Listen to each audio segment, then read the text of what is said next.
Cocaine is the perfect drug. Get on my elevator, baby, we're going up. Give me that now and later. I can't get enough. So much to discover. Please don't stop me now. Every time I touch you, they're right off the ground. Let them go. All the ones trying to get in the door. I'ma go where they all couldn't go. Up a floor, up a floor, up a floor. Oh, I know we can get higher. There's levels to your love. Yeah, there's levels to your love. And I know we can get higher. There's levels to your love. And I keep on climbing up. Rooftop.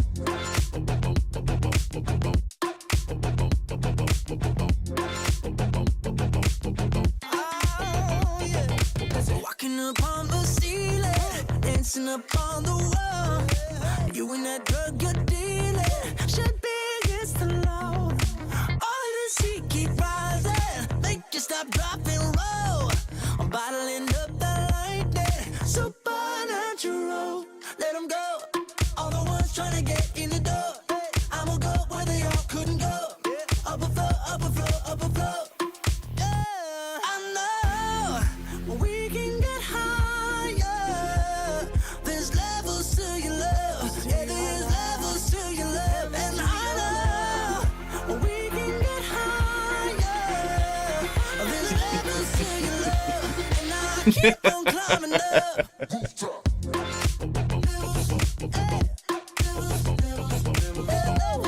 I can't reach us. Give a high five for Jesus.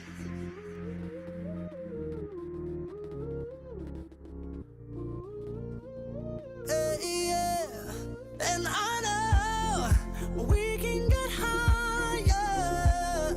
There's levels to your love. Yeah, there's levels to your love. And I know we can get higher. There's levels to your love. And I keep on climbing up. One of the most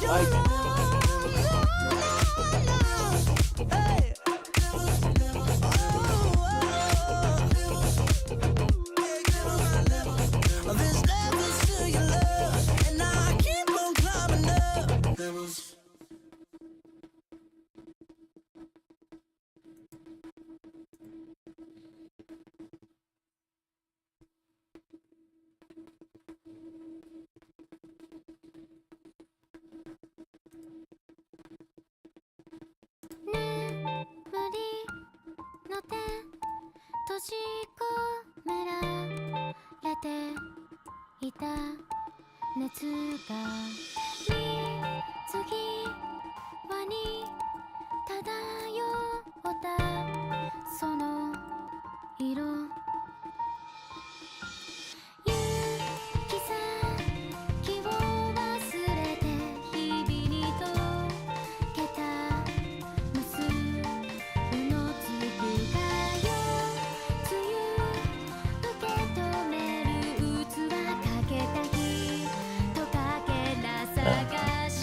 Okay, here we go again.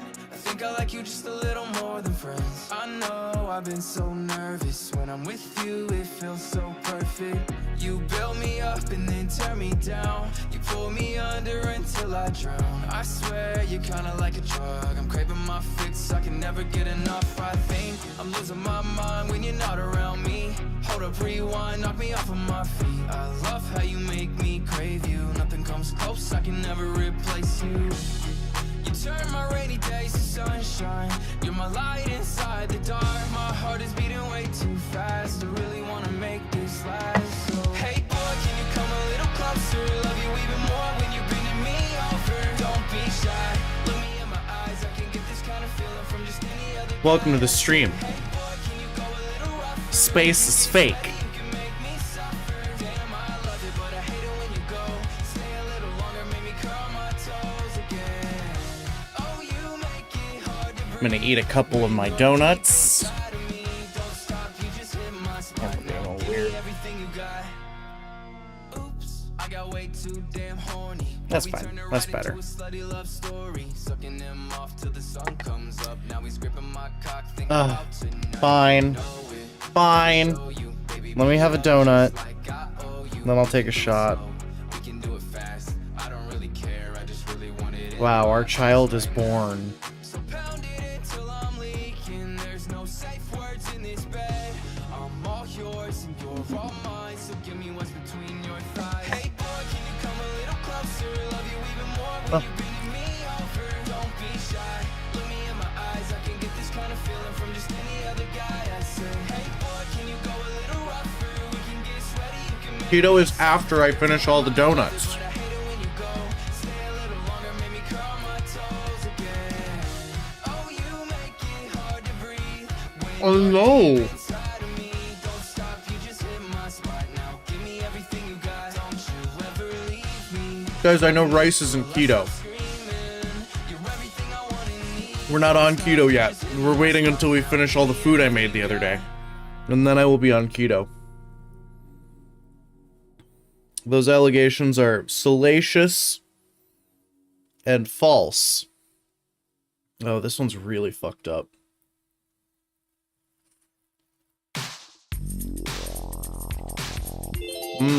This is the lemon one.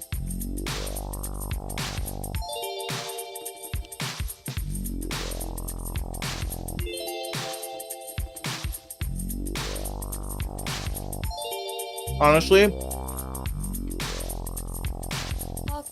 there's only 2 left. So, and then, so I'm probably gonna have the other 2 in a little bit during the stream. And then tomorrow, I'm gonna have the rest of the meat. I'll make a little bit of rice. I'll crush up some of the seaweed, and I'll just make a big pot of that, and I'll eat that, and that'll be my last calorie-based meal for the month.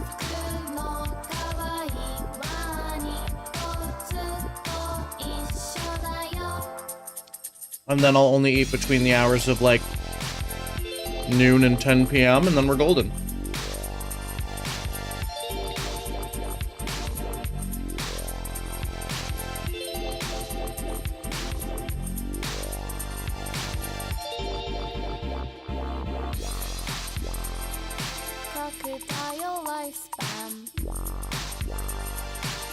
All right, let me get a shot glass.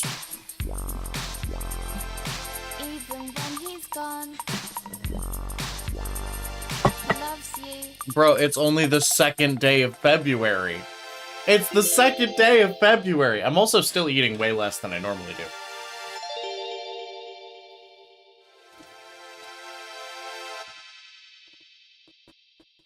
You know what? Fuck it. I'm gonna microwave those other 2 now, because I'm still hungry.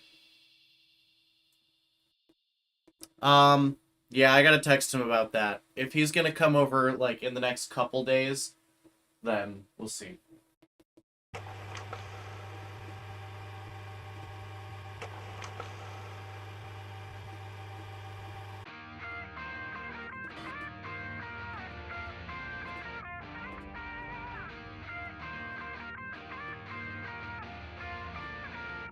There's something about you and I don't know why. I can't think straight when I look into your eyes. You know how to play it right, yeah, you took me by surprise. The way you talk, it sounds like it's another long night. Yeah, your mustache tickles my nutsack, baby. You know that's fine with me. You said you wanna cover my face with love, so maybe I'll find out and see. So throw it back, yeah, just like that.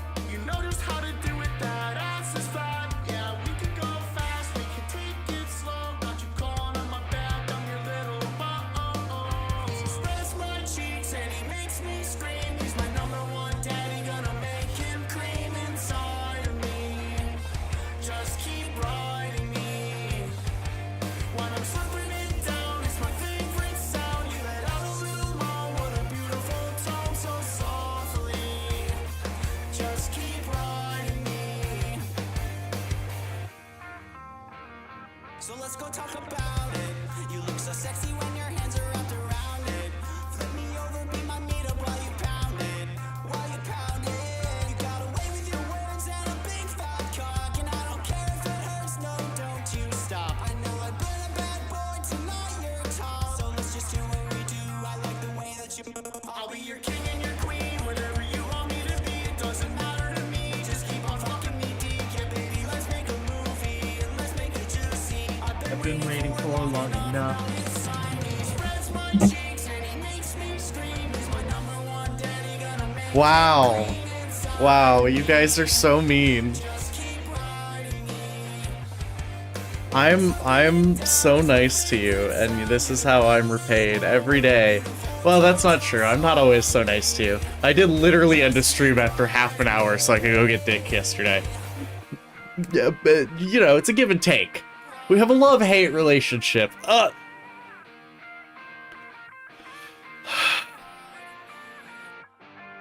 keep riding me.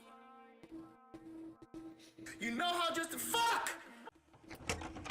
Thanks, AK5. I appreciate it. Okay. Yeah, that's fine. Gotta do it early. Oh, yeah, no.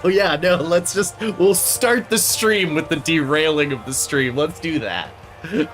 We'll start the stream with me getting too drunk to function. I'm gonna go get more shot glasses. You know what's really nice about being single? Being able to use all the fucking shot glasses I want, not having anybody come in and be like, "You're using too many shot glasses, Seamus."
Oh, Lord. Oh, Lord.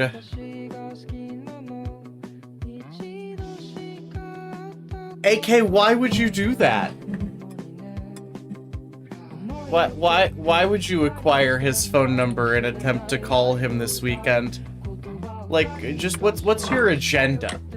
You know, aren't you supposed to keep your hands and feet inside the ride at all times?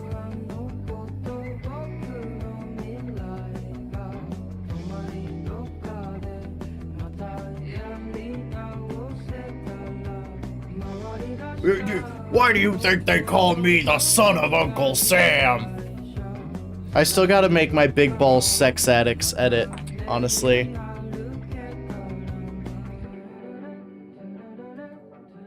Ugh, this is nasty. This is more of the sake from the donut stream. Terrible. Terrible beverage. What is this music? This is nice. Oh. It's just some random playlist that started. It's nice. It's relaxing. Before we get into, you know, space being fake. It's nice. It's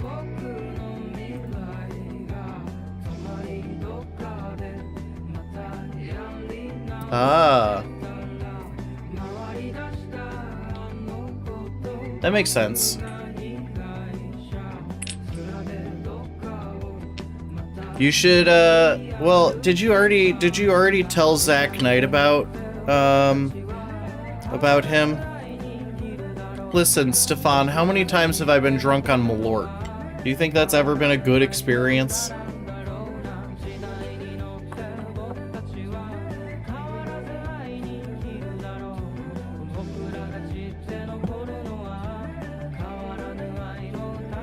Okay, that's fair. You know, Zach can't just be handed the reins to, like, every single schizophrenic lolcow on the internet. I do think it's very interesting that he doesn't have a Kiwi Farms yet. I still need to make a Kiwi Farms account and maybe, like, either request that a thread be made on him or attempt to start one myself, but honestly, their thread starts are so detailed and intricate, I really don't think I have the proper background.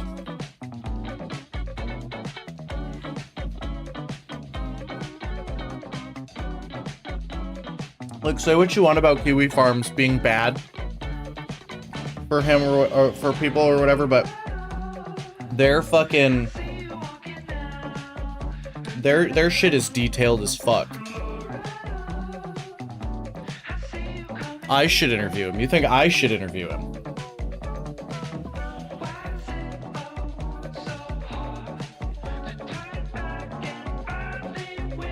I'm not against the idea. I guess he is my cow, isn't he? I mean... Okay, maybe, yeah.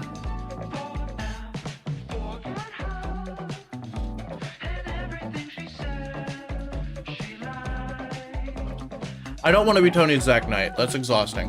What we should do, though...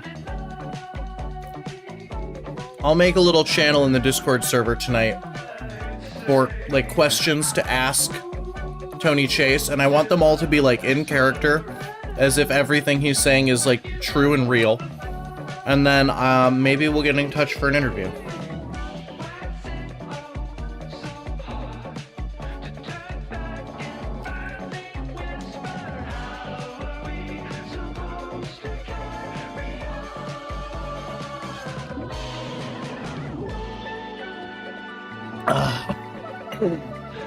Okay, let's take the first two.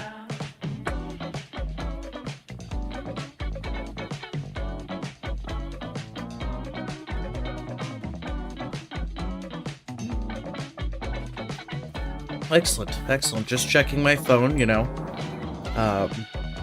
Lots of stuff going on my phone. His name is Andrew, not Tony. Oh, true. Do you have a name for the satellite man? Do you know who the government man is? Like, are they the same person?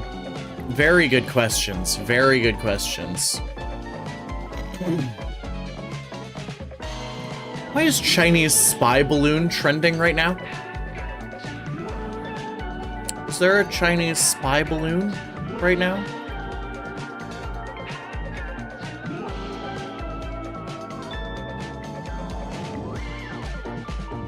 Oh. Yep.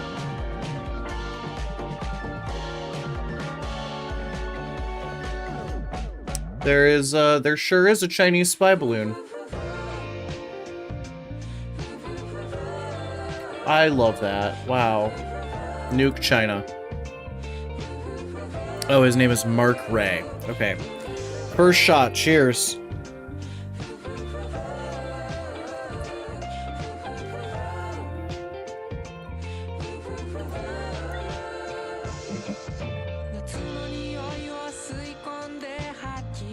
the dude I had over last night, was like, oh, I really want to get drunk. I want to do a shot of something.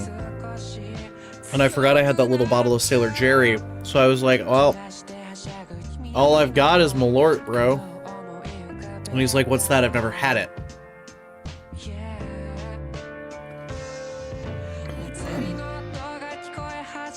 And, I was like, you don't want it. Like, it's completely fucking vile.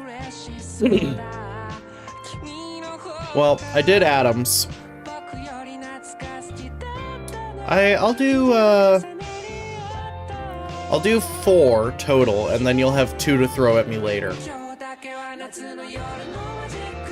actually a little hot in here. I'm gonna change out of this fucking robe. It's hefty. Be right back.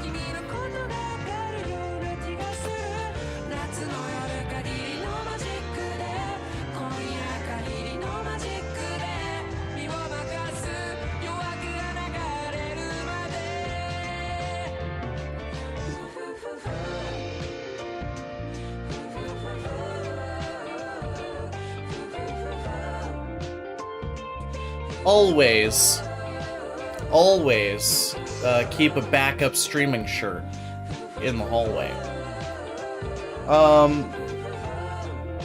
He's been here, I think, most of his life, his whole life. He is Puerto Rican, though. He's been back to Puerto Rico recently. I don't actually know. It's kind of hard to know because a lot of shit he told me when we first met was fake. So like when we first met, I was 19. He told me he was 25 and had a kid. Neither of those things are true. I don't know why he said that. I think it was just to have plausible deniability for, not coming over or something. I don't know. He's a fucking weirdo, dude. He's a fucking lunatic. He's not a... I don't know. He's not a, viable romantic interest, I guess, is how I would put it. Romer, welcome to the YouTube chat. Space is fake. We're gonna do our second shot of Malort here.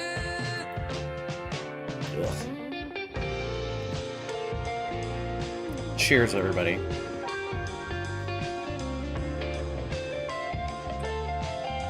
Alright.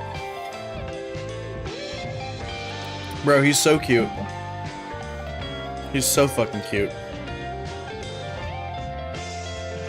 And listen, the picture I showed does not do it justice. He's got a fucking killer body. Like, it's ludicrous. It's actually ludicrous. When we were, 19, I think he was like 20 and I was 19. His body was really like, he was fucking snatched. You know what I mean? Like he was shredded. Now he's put on like a layer of body fat, and it's like, oh, it's actually ridiculous.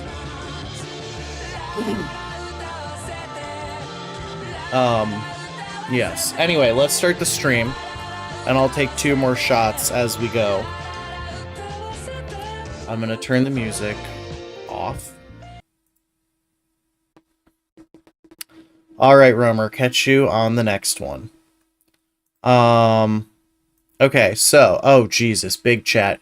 Go away, big chat. I updated OBS yesterday after the stream, and I expected that to fix big chat, but it does not. Alright, so. Space is fake. You've all been played. Would you accept if I showed you proof? A thread. Any fair dinkum analysis of the moon landing shows they were an obvious hoax. This piece outlines some of the main points that should leave you in no doubt it was faked. Okay.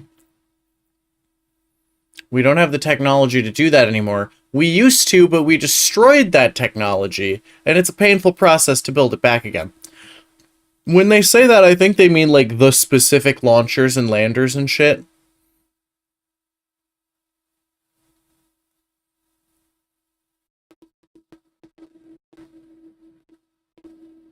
Alright, what am I looking at here?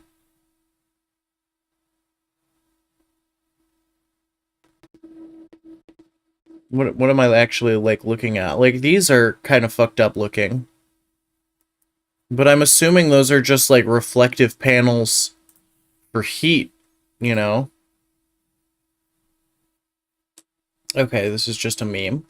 Alright, let's check out the first video of the fake moon stream. The Moon Landing Hoax by Taboo Conspiracy. It's on Rumble, so you know it's good.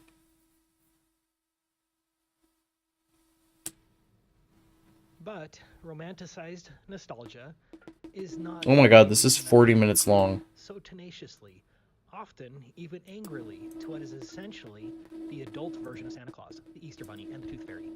What primarily motivates them is fear, but it is not the lie itself that scares people. It is what the lie says about the world around us, and how it really functions.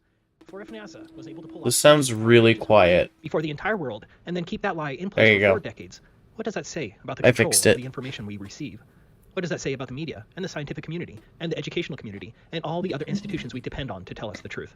Well, they're all lying About to the us, very nature of the obviously, world but we I live in. don't think that space This is fake. what scares the hell out of people, and prevents them from even considering the possibility that they could have been so thoroughly duped.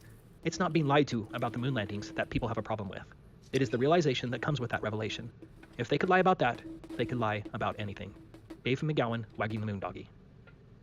Thank you, everyone, for allowing me to speak today on the phony moon landings and space fakery. Now, I've put out quite a few videos on the moon landings hoax and space fakery, presenting a myriad of proofs, evincing that we've been lied to about pretty much everything related to space. If you are on the fence, I hope that I may present enough evidence here today that you'll go out and conduct your own investigation. At the very least, I can maybe point you in the right direction. I find it interesting how our affinity with space has become so strong that I would dare say that people love space, and that love is so blinding that they will deliberately not face the obvious adultery taking place behind their backs. I don't. No, understand my dad the went to willfully blind jail. person. Hey man, I have pictures proving that she's lying and cheating on you. I don't want to see that. Get away from me. She'd never do that. Our love is too strong. I can't compete with that level of indoctrinated space love. No one has ever been to space, but the media has molded humanity into a society of myopic space lovers who will defend space's honor to their dying breath. Myopic space lovers. Bro, space is cool because you're gonna, like, go conquer the stars. I guess it's pretty pathetic. Hopefully, we can break your love affair with space. My It's not a love question about how much affair. proof we have evincing the Apollo missions in space are fake. The real question is whether you will look. Here's one of the earliest attempts of faking space. The flight was in 1962, and yes, this was passed off as legitimate footage. We already know that these high-altitude balloons are the closest that we're ever going to get to space. But I do find it interesting how we were supposedly taking astronauts into these craft as early as 1962. But this part is the best. Here's the Oh, that's so fake. so-called footage from space. Let's look at that one more time. you know, there's some shill liar out there somewhere trying to defend this footage. It's refraction that made the star appear through the moon, and that's why the footage looks like it was taken from the Twilight Zone television show. Obviously, the level of fakery has gotten much better since the 1960s, but mistakes are still being made. The proof Okay. isn't what NASA got right. The proof is what NASA got wrong. Because if NASA faked any of it, then we rightfully should assume that NASA faked all of it. Sure. NASA is a criminal organization. Every one of its executives should be thrown in slave labor camps until they pay back all of the money they stole under false Whoa, hey, whoa. pretense from the American taxpayer. Let's begin with the laughable Apollo moon missions. I don't believe there's a single genuine person who has diligently looked into the moon landings hoax evidence and still believed in the Apollo missions. The moon landings are patently ridiculous. You just need to be able to set aside your indoctrination and spend some time researching Turn it up with a skeptical more? but open mind. Oh, For goodness shit. sakes, the last time man was allegedly on the moon was December 14th, 1972. It has been nearly 47 years since man was supposedly on the moon using only 1960s technology, which astronaut Donald Pettit says NASA destroyed. I'd go to the moon in a nanosecond. The Oh. problem is we don't have the technology to do that anymore. We used to, but we destroyed that technology, and Yeah, that's a little bit harsh. it's a painful process to build it back again. That fact alone says they lied and shifts the burden of proof to NASA. There is no plausible excuse.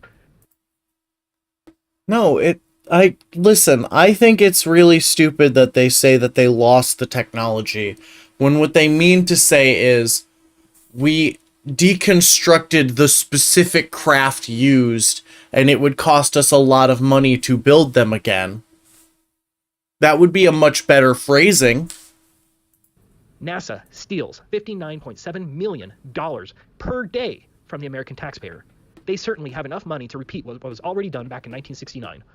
Oh yeah, I forgot what Don Pettit said. That amazing technology was destroyed. Back in February 2001, there was a special on Fox that was called Conspiracy Theory Did We Land on the Moon? I watched that show when it aired, and I thought the Fox show raised some excellent points. However, a couple years later, I came across a debunking article by Phil Plait on the website Bad Astronomy. This article is still cited as the creme de la creme of debunking articles. I read through I think the Mythbusters debunking on this was pretty good and thorough. it all and became convinced that there was an answer to all of those conspiracy allegations.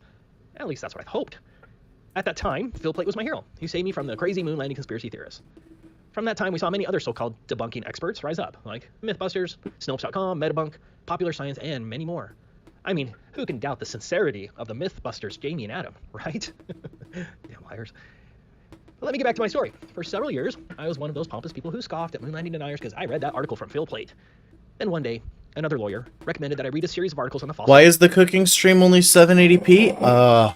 It shouldn't be. It shouldn't be. Do I need to check my video producer, my creator dashboard?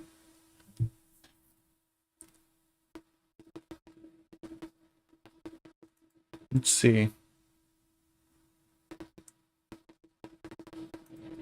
Go to VOD page. It shouldn't be. It should be in 1080p. Grenade over there. And then I'm going to make another 4 or 5. Oh, God. Let's see. Easy Japanese... no, I guess you're right. Jelly-filled donuts recipe. Fuck, I guess... this jelly-filled donut. I guess you're right. I guess I didn't switch the output on the laptop stream to 1080. I will remember to do that for future laptop streams. Phil hoax written by a Dave McGowan. I actually don't know if you can still read those articles, but what McGowan wrote made absolute sense. That there is no such thing as a fossil fuel. It is an utter hoax. Yeah. We could devote a whole conference to that subject. No, yeah. But then there's no such thing as a fossil I fuel. another article by Dave McGowan titled "Wagging the Moon Doggy." Well, the reason you don't notice a difference, right, is because the difference is mostly in the sharpness of the text for chat. And the difference is also in, so like, okay, for example, the video that I'm coming through is 2180p, downscaled to the resolution of like a fifth of the screen. So, because everything is being downscaled, and then everything is being downscaled from my monitor's native resolution of 2144 to 1080p as well. So everything's already being downscaled. You know what I mean? Like, it's... if I were to start streaming in double HD, well, one, I'd have to get a new CPU. But two, it really wouldn't matter that much. You would just have a little bit more sharpness on, like, my video camera, and that would be pretty much it. Tragically died a few years ago from cancer, but I hope his work will be remembered for 100 years. That is, if it can survive the coming internet purge. I highly recommend... oh, he's talking about Web 3.0? And if you prefer, I have a full narration on my YouTube channel. You can ignore everything I say here, but please, go read the Wagging the Moon Doggy series, because it is awesome. Okay. I'm going to cover many of the maybe points we made by will David get McGowan, into that. but I can't compete with his humor. Even though he believed in space, McGowan was brilliant. But above all else, David introduced me to these two laughable Apollo photographs that destroyed the NASA moon landings forever for me. I certainly didn't see these photographs on Phil Plait's website or on the Mythbusters. This here is the official... what's wrong with lunar this lander. picture? When I usually show this to people, they automatically think it's a joke. No, seriously, this is an official photograph of the Apollo lunar lander, and you have to be a damn idiot if you don't see how ridiculous this is. Obviously, this is... What's wrong with this picture? I don't understand. This here is the official lunar lander. When I usually show this to people, they automatically think it's a joke. No, seriously, this is an official photograph of the Apollo lunar lander, and you have to be a damn idiot if you don't see how ridiculous this is. Fortunately, they took a close-up photograph as well. Curtain rods, aluminum foil, tar paper, scotch tape, some useless abstract art sculptures that do nothing but look spacey, and some very poor construction. Look at the paneling. It's a disaster. If someone sheetrocked your basement like this, you'd demand your money back. But this is supposed to be an amazing spaceship constructed by the best engineers and scientists. It's absolute garbage, a shameful prop made by a high school drama club. Looking at the photographs side by side, it's unbelievable to me that they got away with this for so long. Are academics, scientists, and engineers so institutionalized that they can't see how absurd this is? It's incredibly stupid. I'm sorry, but this is not a spaceship, so this brings me to proof number 1, the lunar lander joke. Okay. There are so many problems that this entire presentation could be on the lunar lander. The first huge problem I want to discuss about the lunar lander is the fact that it was never flown on Earth. Not even once. Please go and try to find a video of astronauts getting some flight time in this piece of junk. Well, because the gravity on Earth is 3 times heavier than on the moon. It probably couldn't fly under normal Earth conditions. Just think about it. This drama prop was never, even allegedly, flown by an astronaut on Earth in front of a camera. In fact, besides NASA's alleged dubious pictures in space, there is zero proof that this alleged vehicle could actually fly. This comical contraption, after traveling 234,000 miles in space, supposedly fell from lunar orbit at 4,000 miles per hour. That's not the vehicle they took to the moon. That's just the lander. The shuttle, the rocket, is in orbit around the moon. One of them had to remain behind. And this difficult maneuver was never practiced. The lunar lander landed in poor visibility on very rough crater and boulder. How do you have poor visibility? There's nothing in the air. There is no air. Infested terrain that was all the same Portland cement color. Just imagine how easy it would have been to hit a boulder or fall into a crater when you only have these small windows flying over terrain that all looks like Portland cement. This difficult type of landing was never practiced. The lunar lander ascent stage then supposedly blasted off the moon, again achieving 4,000 miles per hour to rendezvous up in space with a spaceship that had been orbiting the moon dozens of times. Again, this maneuver was never practiced on Earth. Here is Armstrong flying one of the much smaller so-called training vehicles in optimal conditions. In this vehicle, he has full visibility and there is no rough terrain. The accident almost killed Armstrong, but he wasn't alone. 3 of the 5 training vehicles crashed, and the training vehicles were much smaller, had much better visibility, were flown in optimal conditions, over runways, in daylight, were never flown in situations similar to what would be experienced on the moon, and still, 3/5 of the training. There's wind on Earth, there's no wind on the moon. There's higher gravity on Earth, there's much less gravity on the moon. There's no weather, there's no anything on the moon. The moon's conditions are static, only changing whether it's in light or shadow. There is no conditions on the moon. The moon is the absence of conditions. Vehicles crashed. That is not a good safety record. Earth has Far conditions. Craft. Notice that the conditions the training vehicle was flying over were nowhere near what would happen on the moon. It's flying over an airfield. You'd think that NASA would want its astronauts trained to fly in low visibility over rough rocky terrain so that its astronauts would have practice not hitting a boulder or falling down a crater. Yet, NASA didn't find it prudent to have the astronauts actually practice flying the lunar lander on Earth. No reasonable, prudent person would consider this a safe way of landing on the moon. Could you imagine what would have happened if Apollo 11 crashed its untested lander and the astronauts all died a horrible death, and the public found out that NASA never actually had the astronauts practice flying the lunar lander multiple times on Earth? NASA would have been defunded forever, and its managers would have probably gone to prison. There's simply no way that NASA would have taken such a risk, and there was only one way NASA was guaranteed 100% success, and that is by faking it. Next, they want you to believe that this I agree piece with of junk could support life up to 3 days on the moon. What kind of life support would be necessary? What kind of air conditioning would be necessary in the harshest environment imaginable? That's also a good point. The temperature on the moon allegedly varies from negative 387 Fahrenheit at night to 253 Fahrenheit during the day. How is it Apollo powered? 17 astronauts supposedly re-entered the lunar lander on 3 occasions after even driving around in a dune buggy. What kind of dust-absorbing system did it have? Where were the batteries to give it power for 3 days? How much oxygen did it have to repressurize on each occasion and last for 3 days? How is there so much room in the lunar lander that NASA was able to attach a dune buggy on later missions? Did NASA have the foresight to leave a large trunk for a fold-up dune buggy with tires and large 1970 batteries? What about all of the bulky experiments? Where did they fit? The lunacy of the lunar lander should be enough to convince any thinking person that the moon landing is fake. But we can't stop. That makes a lot of sense. Exhibit 2, Kubrick's Apollo 11 lunar docking footage. So, After the astronauts were able to play around on the moon up to 3 days, the astronauts had to hop back into the ascent stage of the lunar lander and blast off the moon and catch up with the command module that had been orbiting at 4,000 miles per hour up to 3 days. Fortunately, the NASA astronauts knew exactly where the command module was after it had supposedly traveled 768,000 miles. Because there was someone on it. It's also important to note that not one person on Earth was able to film this command module orbiting the moon with a telescope. You can supposedly see dark craters on the moon that are only 1 kilometer in diameter, but you can't see a large chrome spacecraft that would be reflectoscope. You can supposedly 1 kilometer. that are only 1 kilometer in diameter.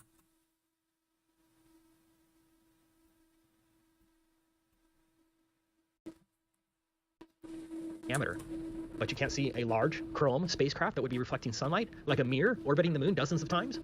There should be dozens of amateur astronomy videos showing the command module orbiting the moon, but they don't exist. But I especially love this Apollo 11 redocking footage. This is absolutely ridiculous. These are 1960s special effects and are obviously fake to even a child. Look at the jerky motions. Look at the total lack of thrusters being used. I've had many people ask me if this is genuine NASA footage, and yes, it is. I actually feel pretty bad for you if you believe that's a spaceship that just blasted off from the moon traveling at 4,000 miles per hour. Maybe you noticed that the video footage of the docking lunar lander appears eerily similar and as fake as Kubrick's 2001 A Space Odyssey. Exhibit 3. The preposterous Apollo ascent stage. The last video was shockingly ridiculous. Again, it's unbelievable that anyone with a brain, let alone a degree, believes that was a real spaceship traveling at 4,000 miles per hour docking in lunar orbit. Institutionalized conformity is amazingly powerful, as even individuals with a PhD won't allow themselves to question their institutions. But this gets even better. This is official NASA footage of the Apollo 15 and 17 ascent stages. Remember, the engine was never even allegedly turned on beforehand. In addition to the preposterous and obviously fake footage, NASA claims that it used a remote control to operate the camera on the moon buggy left behind, and then beamed that video footage back to Earth 234,000 miles away. We didn't even have decent television remote controls in 1972, but NASA could not only operate the camera from 234,000 miles, NASA could also pan up and follow the lunar ascent stage and zoom out all in real time without delay. Couldn't you use math to figure out when you would have to zoom out and pan up, though? Because that seems much more likely for a bunch of scientists to do, is to, like, have a remote on the thing from the base of the lander that says, okay, we're taking off, and then the camera has the instructions pre-recorded into it to zoom out, pan up at a specific rate. Look again. The camera zooms out and pans up in real time, and this remote control was supposedly 234,000 miles away. That, ladies and gentlemen, is impossible. No, the remote control would have been on the lander. Does anyone here actually think this looks real? One other thing. Notice that there is no thrust from the nozzle. Yes, there should have been a huge flame and obvious light source from the nozzle. Not without oxygen for it to burn. I don't know. That I don't know. Exhibit 4. No blast crater and no scorching. This is a 7,500-pound thruster. Look at its power. Look at its heat. Look at the light it creates. Look at the dust it kicks up. And yes, the Apollo astronauts claim that its lunar lander also kicked up dust, and the phony footage shows the same. The Apollo lunar lander had a bigger thruster at 10,000 pounds. Obviously, the 10,000-pound thruster failed to displace or scorch any of the lunar soil. In one case, you can see the nozzle is actually bent as it collapsed on the surface. The nozzle is literally buried in the ground, and still it did not affect the lunar soil. It's very clear a crane sat this lunar lander down on the soil. There was no rocket. Exhibit Interesting. 5. The marionette astronauts. I already touched on this in my last video, but the evidence is compelling. The astronauts were dangling from wires, and you can see it multiple times. This video proves that the astronauts did dangle by wires. There really isn't much more to say then. How in the world do you believe in this nonsense? Oh, shit. Exhibit 6. The unmistakable Apollo movie backdrop. You can clearly see the use of 1960s movie artificial backdrops here. It's obvious. The backdrop lines are visible throughout all the missions. In this case, you can even see the carpet used to blend in with the backdrop. No reasonable person can deny that these are movie backdrops. This does look pretty fucking fake. Exhibit 7. Thousands of studio-quality photos. Our NASA actors were able to impossibly produce thousands of studio-quality photos. What's wrong about that? Well, their cameras were mounted on their chests is the first issue. It is the fact that the astronauts did not have the ability to use the viewfinder to frame their shots, or to manually adjust aperture, focus, or shutter speed, and do so all without the benefit of secondary light sources. But the astronauts managed to do this nearly every time. This can't happen in real life. Here's how McGowan put it. Skipping ahead 2 sentences. Simply stated, it would not have been possible to capture any of the images allegedly shot on the moon in the manner that NASA says they were captured. Back in the day, you see, and the younger readers may again want to cover their eyes, cameras weren't all that smart, so everything had to be done manually. The photographer had to manually focus each shot by peering through the viewfinder and rotating the lens until the scene came into focus. The proper aperture and shutter speeds had to be manually selected for each shot as well to ensure a proper exposure. That required peering through the viewfinder as well to meter the shot. Finally, each shot had to be properly composed and framed, which obviously also required looking through the viewfinder. The problem for the astronauts is that the cameras were mounted to their chests, which made it impossible to see through the viewfinder to meter, frame, and focus the shots. Everything, therefore, was pretty much of a guess. Focusing would have been entirely guesswork, as would the framing of each shot. An experienced photographer could accurately estimate the exposure settings, but the astronauts lacked such experience, and they were also handicapped by the fact that they were viewing the scenes through heavily tinted visors, which meant that what they were seeing was not what the camera was seeing. To add to their troubles, they were wearing space helmets that seriously restricted their field of vision, along with the enormously bulky pressurized gloves that severely limited their manual dexterity. Odds then of getting even one of the three elements, exposure, focus, and framing, correct under those conditions on any given shot would have been exceedingly low. And yet, amazingly enough, on the overwhelming majority of the photos, they got all three right. The fact that NASA astronauts... Does NASA have, like, a pile somewhere of, like, reject photos where they just got everything completely fucked up? I'd like to see that. I'd like to see the shitty reject space photos. Look, 5,771 photos is another major issue as well. Here's how one commenter put it. NASA wants the world to believe that 5,771 photographs were taken in the combined time of 4,834 minutes over an alleged 6 missions.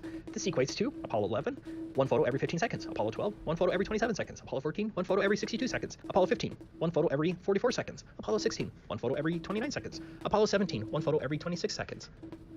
Given all the facts, was it possible for two men to take that many photos in so short a time? Any professional photographer will tell you it cannot be done. Virtually every photo was a different scene or in a different place, requiring travel. As much as 30 miles travel was required to reach some of the photo sites. Extra care had to be taken shooting some stereo pairs and panoramas. Each perfectly exposed and perfectly framed picture was taken on a chest-mounted camera without a viewfinder, using manual camera settings with no automatic metering, while wearing a bulky spacesuit and stiff, clumsy gloves. Jesus. The agency wants the world to believe that 5,171 perfectly exposed and perfectly doesn't sound real to me. 34 minutes. If nothing but photography had been done, such a feat is clearly impossible, made even more so by all the documented activities of the astronauts. Imagine 1.19 photos every minute that men were on the moon. That's one picture every 50 seconds. The secret NASA tried to hide has been discovered. The quantity of photos purporting to record the Apollo lunar EVAs could not have been taken on the moon in such an impossible time frame. Exhibit 8, the Liars Press Conference. One of NASA's biggest blunders in 1969 was the fact that it didn't hire very good actors. On August 12, 1969, Neil Armstrong, Michael Collins, and Buzz Aldrin attended their first major press conference. This is the first big conference of the Apollo 11 astronauts, and it was only 2 days after the astronauts were released from quarantine. Their faces tell it all. They are not happy. Motor drive. I don't know what that They were means. forced to tell a lie, and they showed no excitement that would accompany 3 men who walked on the moon. But the funniest part to me is when one of the reporters asked whether they could see stars while on the surface of the moon. Armstrong said that he couldn't recall seeing stars, and then Michael Collins added that he didn't remember seeing any. You can see Armstrong was bothered by Collins' answer. Collins' answer is hilarious because Michael Collins was never on the surface, and so he had no reason to answer the question. In addition, Michael Collins was the pilot of the command module, and he would have allegedly seen the most amazing show of stars on the dark side of the moon, better than any person that had lived up till that time. Michael Collins supposedly saw the dark side of the moon. Oh, 27 times, no. and he has never seen any stars.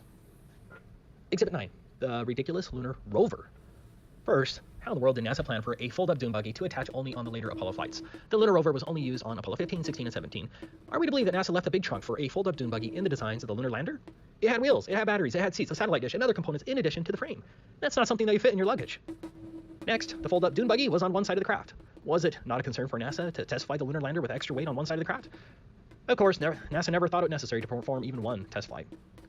Next, there was no scientific purpose of the lunar rover other than it looked neat for the movie cameras. This is another instance where you need to have some common sense.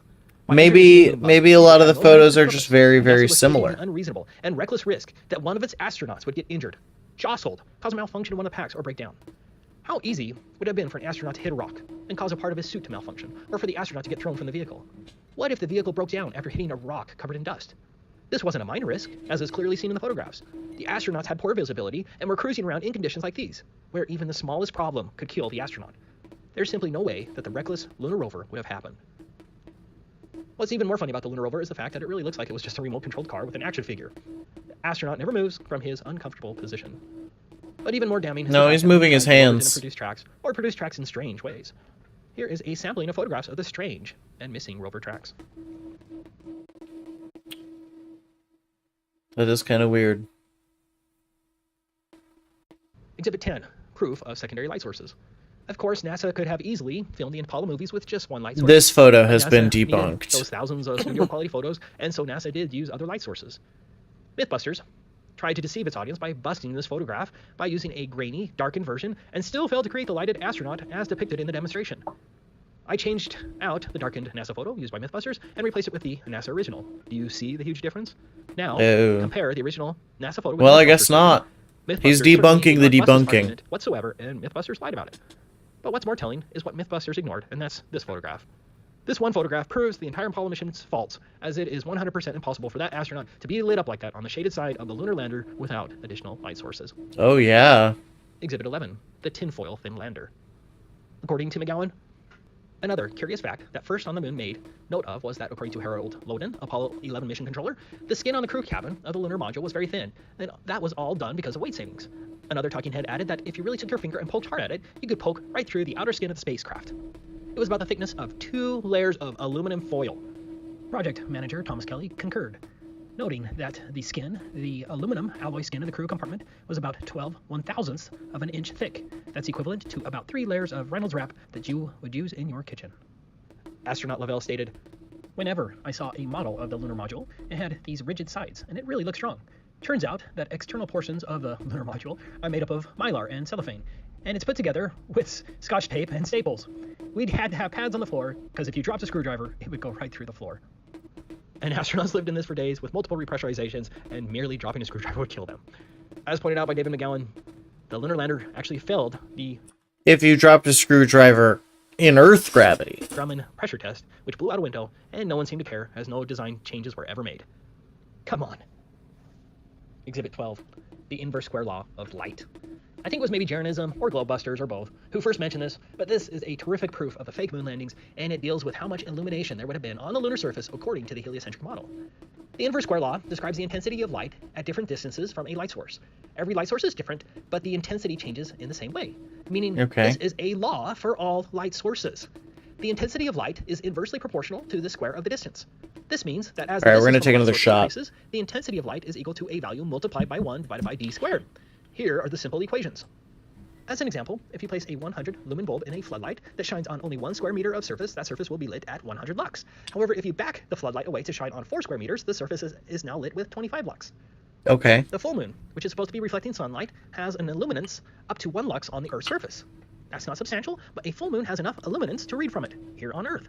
It is allegedly 376,285 kilometers to the moon from Earth's surface to moon surface.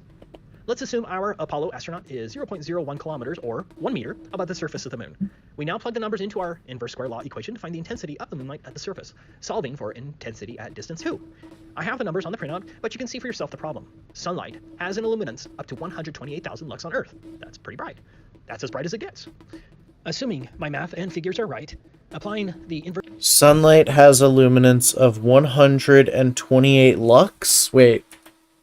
I'm really gonna try to do math here, guys. intensity at distance 2. I have the numbers on the printout, but you can see for yourself the problem. Sunlight has an illuminance up to 128,000 lux on Earth. That's pretty bright. That's as bright as it gets. Assuming my math and figures are right, applying the inverse square law, the Apollo astronauts would have experienced 1,106,175,009,570 times more illuminance on the moon's surface than direct sunlight on Earth. Essentially, based on the inverse square law, at the moon's surface, the light would have been the most blinding light imaginable, and there should have been no photographs possible on the lunar surface. No. Wait, that doesn't make any sense. That doesn't make any sense because you're measuring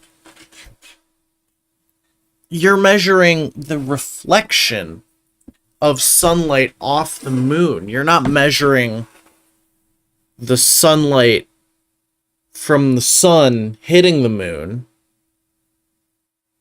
If you did the same thing, but from the sun, rather than like trying to make a weird illumination triangle, I don't know. I'm gonna go out on a limb and say that I can't do this math, but I think it's wrong. This proves, based on physical Or the law is without a doubt, being applied there were no incorrectly. Apollo moon landings. One of the most common objections to the fake moon landings argument is that NASA has hundreds of supposed moon rocks. Of course, no one knows where these rocks are, and no one is allowed to actually independently investigate these moon rocks, but NASA itself destroyed this biggest proof of theirs when it gave one of its so-called moon rocks to a Dutch museum that actually analyzed the rock. As it turns out, the Dutch were given a glorious piece of petrified wood that most certainly didn't come from the moon. When one rock is No, they wouldn't be that stupid. They would not be that fucking stupid. proven fake, then we, the people, must rightfully assume that the rest of these alleged rocks are also fake. There's no way.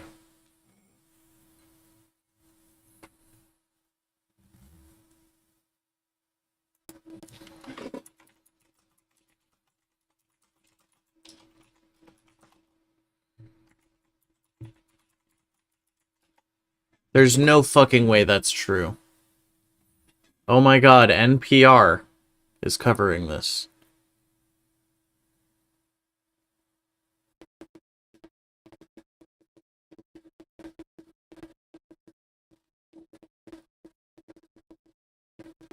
There's no coverage about it other than, yep, it happened.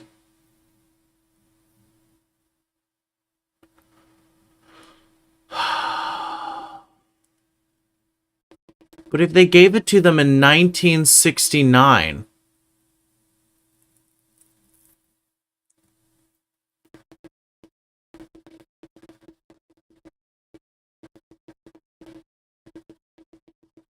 You should get it analyzed.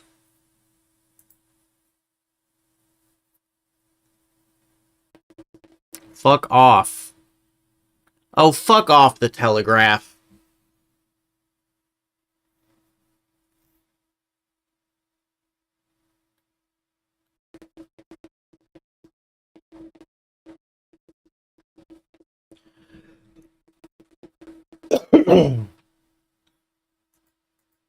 Oh, well, I guess that's true. And I'll tell you, the petrified wood can't form on the moon. It can't. Building on the fact that you can see the 1960s movie backdrops repeatedly during the Apollo missions, we run into another problem. NASA reused same backdrops for different locations. Here's a good example. Oh. Another point that isn't discussed much, but I think it is a real issue for anyone who has been on a 12-hour flight. You know what I'm talking about. It is the human impossibility of sitting in a confined space for 12 days straight. Astronaut Ronald Evans on Apollo 17 supposedly sat like this for 12 days and 13 hours. I don't think that's humanly possible, and no.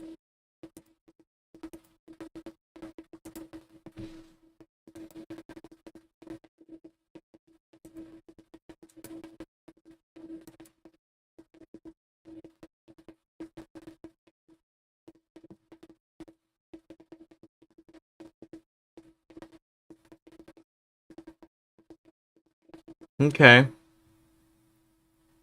I mean, it's probably not a moon rock, though.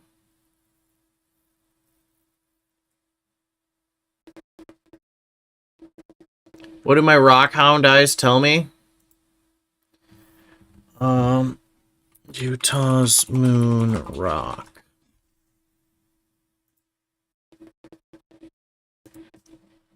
Museum.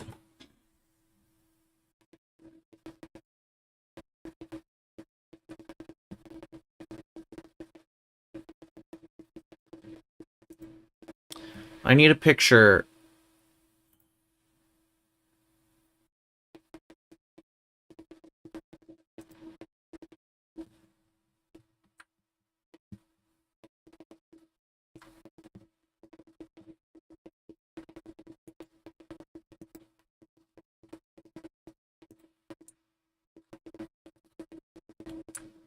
Honestly, I could pick this up on the ground outside my house, is what my rockhound eyes are telling me.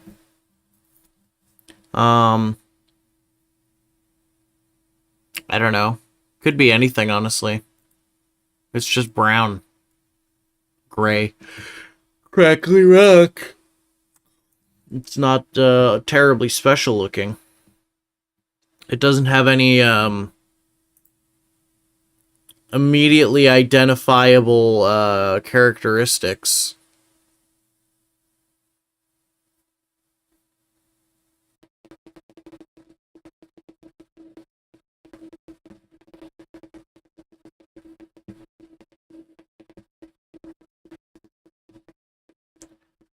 And Northosite, Highland Rock.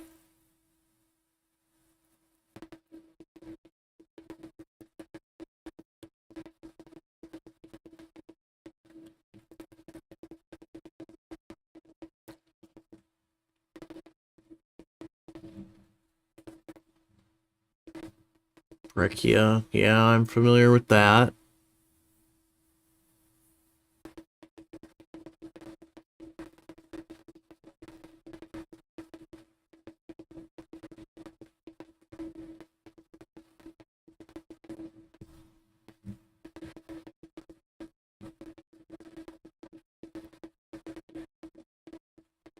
Yeah. Just chunks of basalt. Orange soil.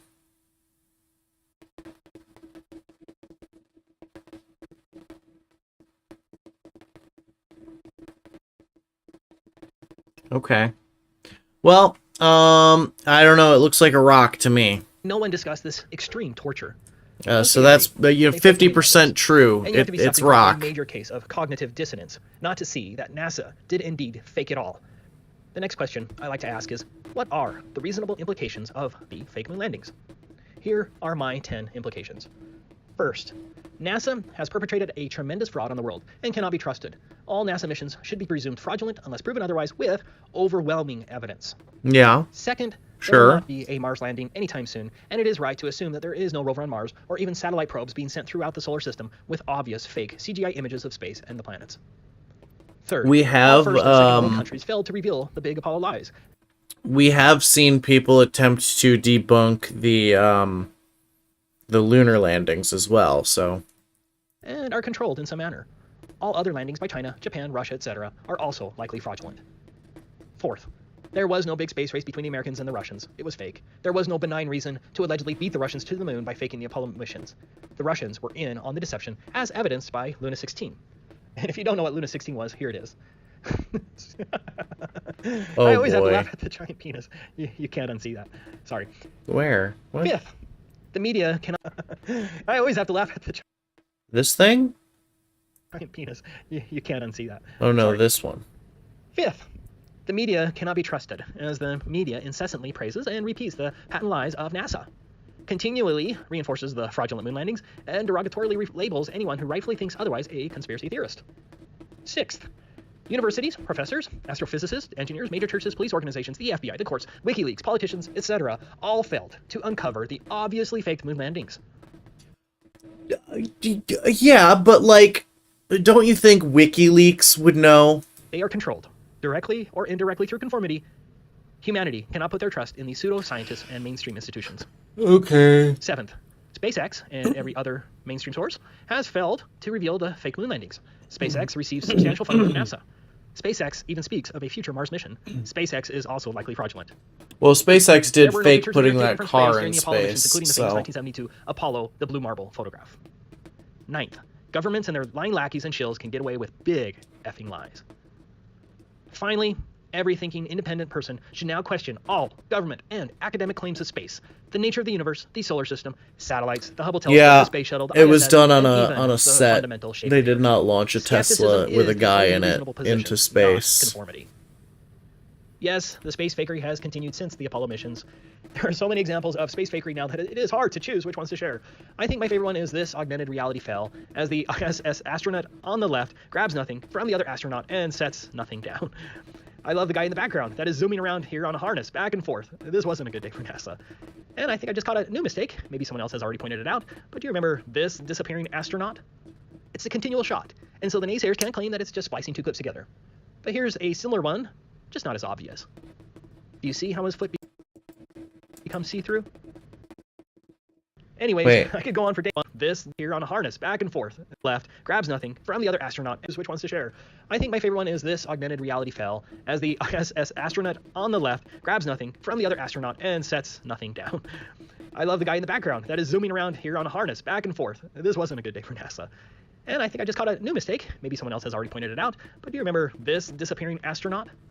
It's a continual shot, and so the naysayers can't claim that it's just splicing two clips together.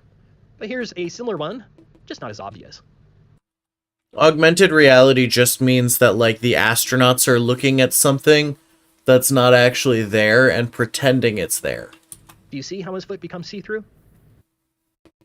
Anyways, here's a similar one, just not as obvious. Do you see how his foot becomes see-through? No. Anyways, I could go on for days on all the space fakery from all the different nations. Unmistakable, permed hair that flows nothing like it should in a zero-G environment. Bubbles and Yeah, space, that's repeated just mistakes. gelled up hair. That's just a cable glitch. Obvious use of harnesses and wire fails. Who forgot to spin the Earth? That's just called a geosynchronous orbit. Obvious use of harnesses and wire fails. Evident use of blue screen technology. The reckless use of harnesses and wire fails. Evident use. Look at it. That's one of their astronauts in the back on a blue screen. Technology. The reckless playing with water. The fact that the ISS was never assembled on the ground for extensive testing before it went into space. The impossible longevity of the valves and seals in space. A mistaken reflection of a cameraman off of a cosmonaut's visor, etc. But in the end, it really depends on whether you will allow yourself to investigate the matter. The bottom line is, if they can lie about the dude, there's just a dude in the fucking the reflection. Columbia mission, satellites, ISS, or space, then they could lie about everything. Thank you again for allowing me to speak today, and I especially want to thank Adi Roos for organizing this spectacular. Okay, that's a pretty good start, honestly. That's only the first video.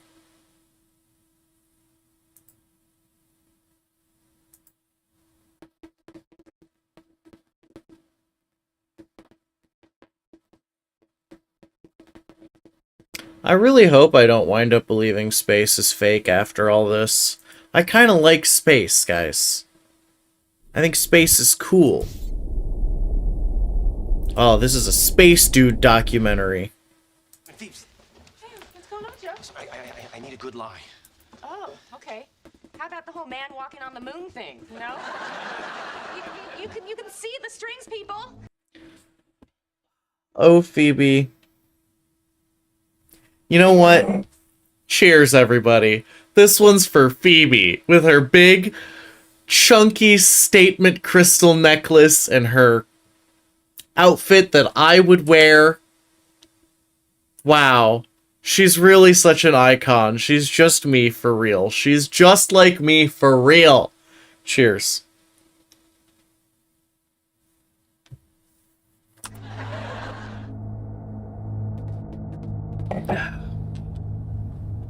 The lie.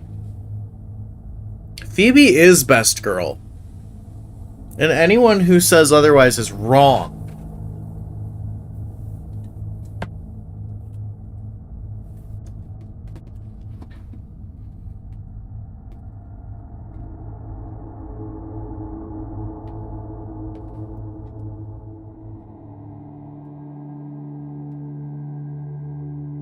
Oh, here's the post-flight conference. This is exactly what I was imagining they would touch on.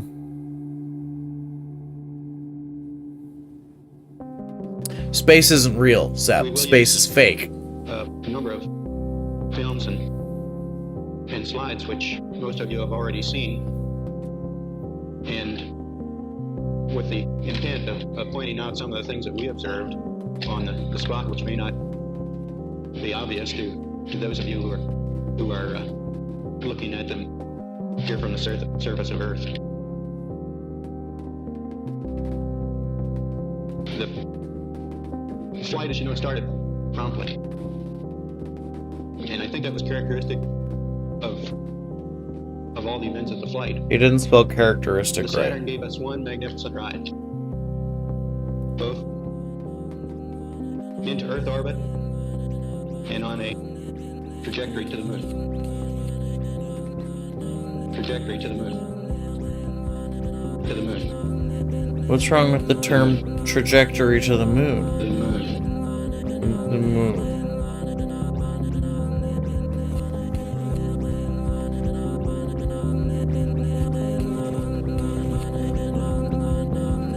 Maybe he's just not a good public speaker.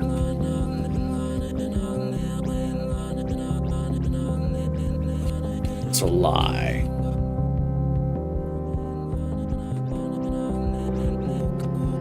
Listen, I want to believe that space is real. I'm gonna go back to normal speed.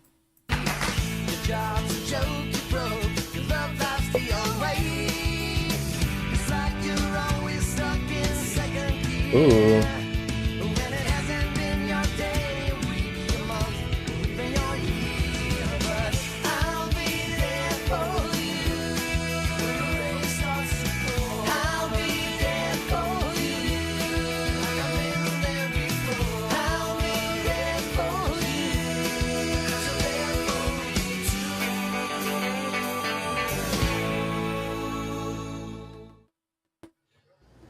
I'm Don Pettit. I'm a NASA astronaut, and I'm on the International Space Station. Into the black void. Into the black void. We were never able to see stars. Into the black void. And we do not see stars. As you can see I don't... What is Project Artemis? the stars. Oh, yeah. We were never able to see stars. As you can see the stars. The sky is a deep black. As you can see the stars. We were never able to see stars. As you can You tell him, Lunch Dump. Don't work for the see feds. the stars. I don't remember seeing any. And we do not see stars. The sky is a deep black. And we do not see stars. When viewed from the moon as Okay, when is your little fucking music video gonna end and you're gonna start NASA's next moon landing project? Oh, then you're absolutely part of the lie. It's totally fake. Definitely not real. I don't trust NASA as far as I can throw NASA. And that's a concept in an organization which I can't throw particularly far.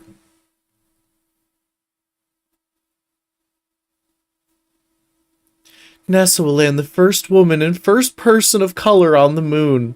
They should let me be the first gay on the moon. They should shoot me to the moon.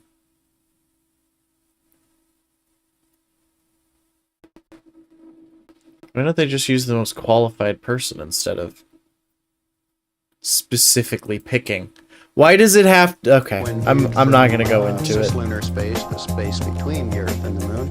The space between the Earth and the moon. Sky, of course, was What's black. wrong with... As you can see the stars. Oh, yeah. But you can see it during the day. We were never able to see stars from the lunar surface or on the daylight side of the moon. But you can see it during the day. Okay.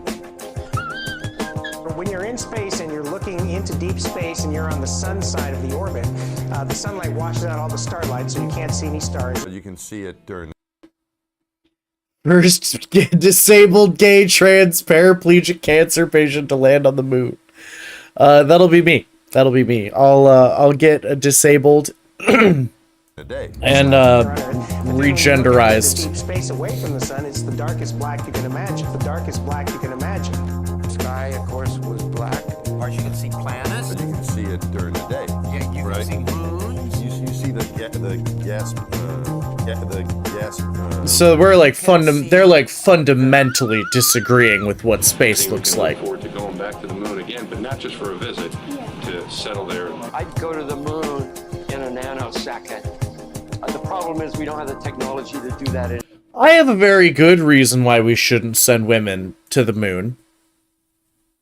Listen, women are currently responsible. Women and lesbians in particular are currently responsible for 100% of all space crime. And until they fucking shape up and get their fucking acts straight, they do not get to go to the moon. No moon for the women or the lesbians. That's it. You gotta shape up. You gotta stop committing so much space crime. I'm not fucking... I'm not joking.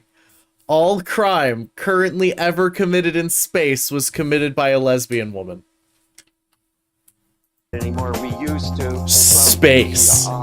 Destroyed that technology and it's a painful process to build it back again. But we destroyed that technology.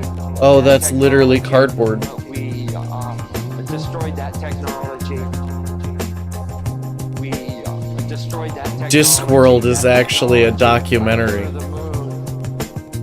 I'd go to the moon, but we destroyed that technology, and it's a painful process to build it back again. I'd go to the moon. We destroyed that technology. Is this the whole video? Cause like I'm vibing, but that's not.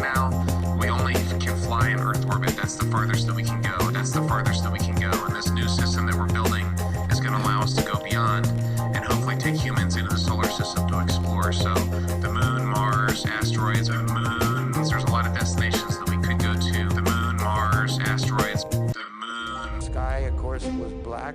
I see, so many stars and planets. It's a palpable blackness. It's not just dark.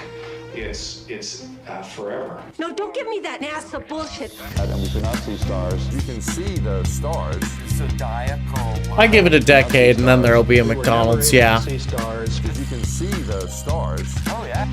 There really are billions and billions of stars, and you can see them. And we cannot see stars. And you can see them. We were never able to see stars. And you can see them. I don't remember seeing any. But you can see it during the day.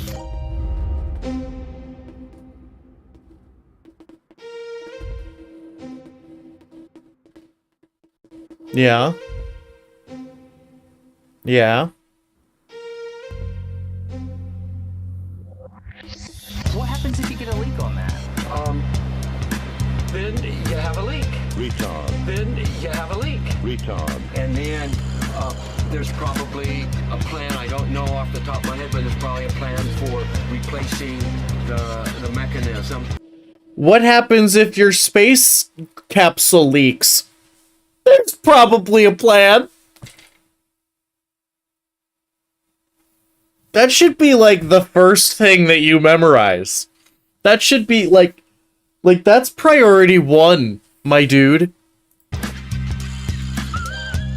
Replacing the mechanism might require a spacewalk. Retard. Might require a spacewalk. Spacewalk.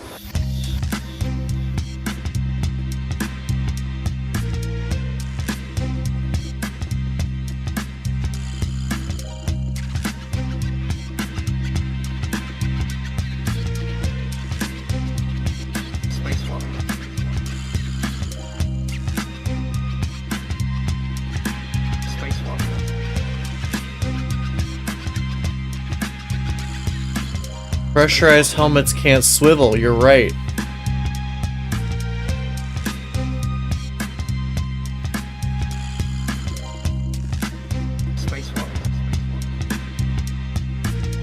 This one's super damning.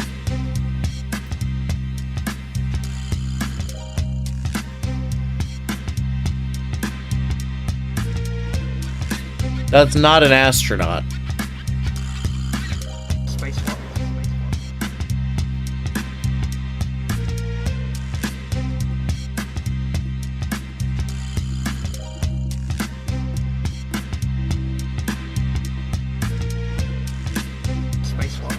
That is literally an air bubble.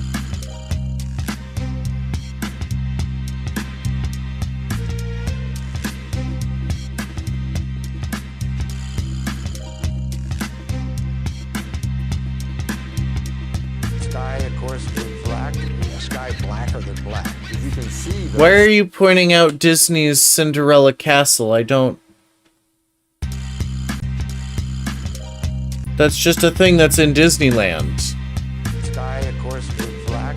Sky blacker than Russian suits can swivel. stars. Oh, yeah. Okay, maybe the suit can swivel. But you can see it during the day. You can, and there's more than stars. You can see planets. You can Right. see moons. You see the gas Magellan clouds of Yeah, the you Milky see Way the galaxy. Magellanic Cloud. See, here's the thing. You can see Here's the thing. If, like, just because you can't see other satellites, like, they are so far away that you would not see them. during the day. American suits have pockets. Never able to Ooh. see stars. real.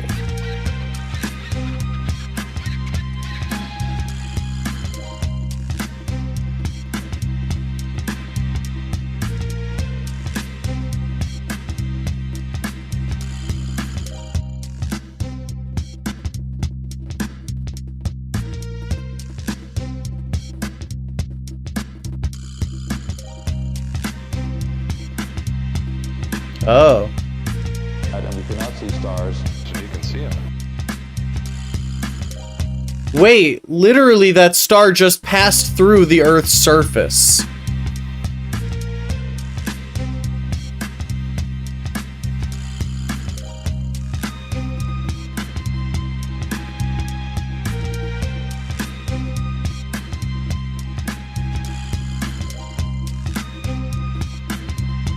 We were never able to see stars. So you can see them. But you can see it during the day.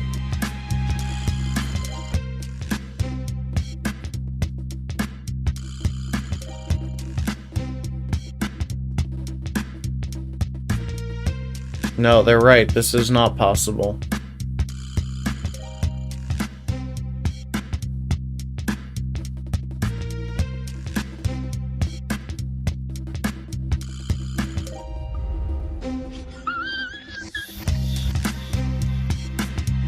Why is George Bush in a wheelchair?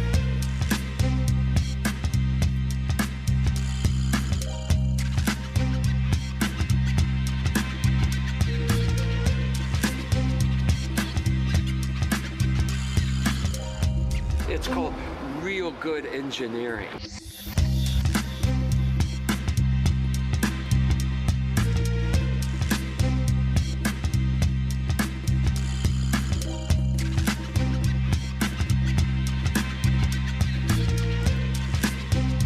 We had some difficulties in perception of Oh, senior, not junior. perception of difficult.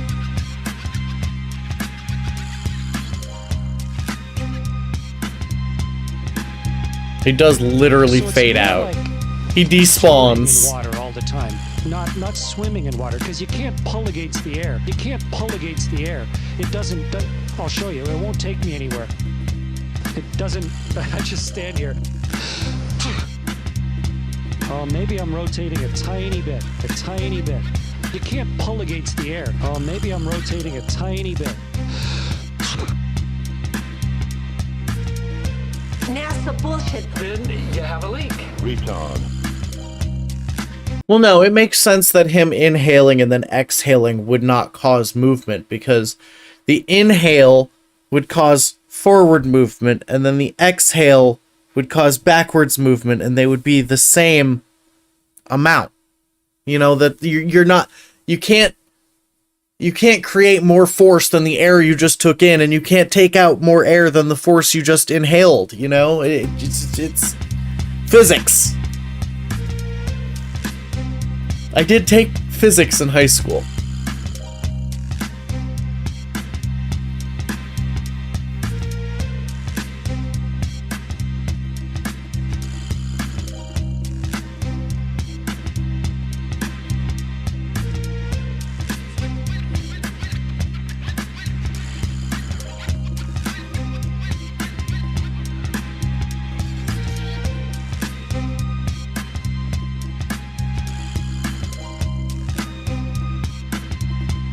Is this Ender's Game?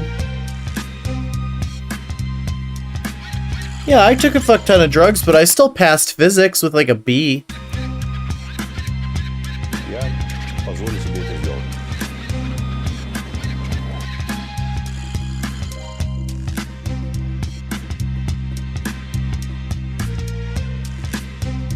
Yo, what? Real good engineering.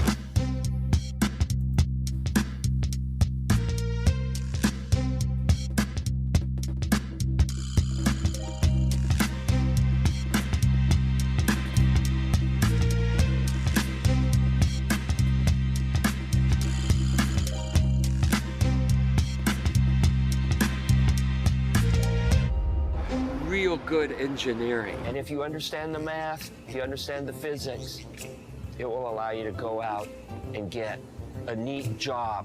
A job sort of like mine, where you're an astronaut and you can fly in space.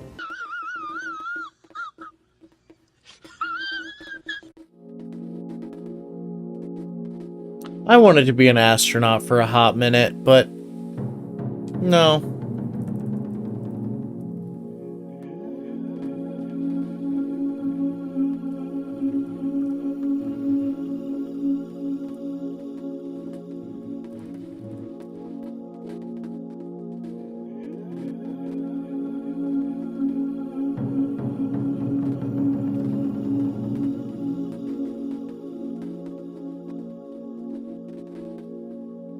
What?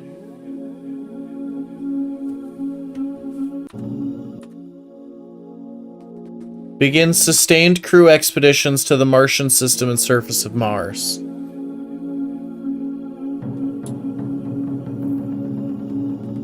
Yeah, they do. As previously discussed, the only space crimes were committed by a lesbian. NASA hires the gays.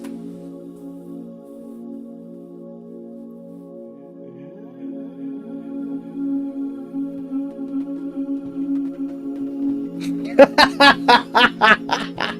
never able to see stars from the lunar surface or from the daylight side. Holy shit, Jackal. And we could not see stars. There really are billions and billions of stars, and you can see Oh, fuck. Sailor Moon says, kill yourself. I don't remember seeing any.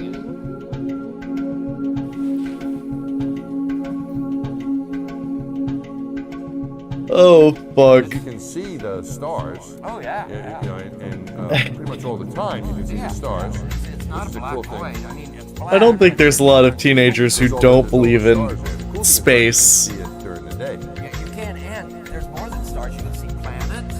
You Right. can see moons. You see the gas, the Magellan clouds of Yeah, the yeah. You Milky see Way the galaxy. Magellanic Cloud. Magellanic. See, I just heard the Well, Magellan there's a large clouds. I one and didn't a want small to. one, right?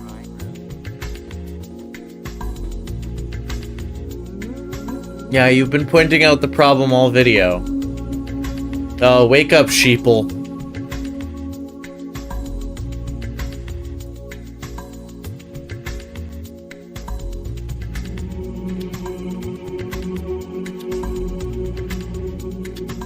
And in the name of the moon, you should kill yourself. There's a recent populist sort of wave of anti-science, as if that's something new.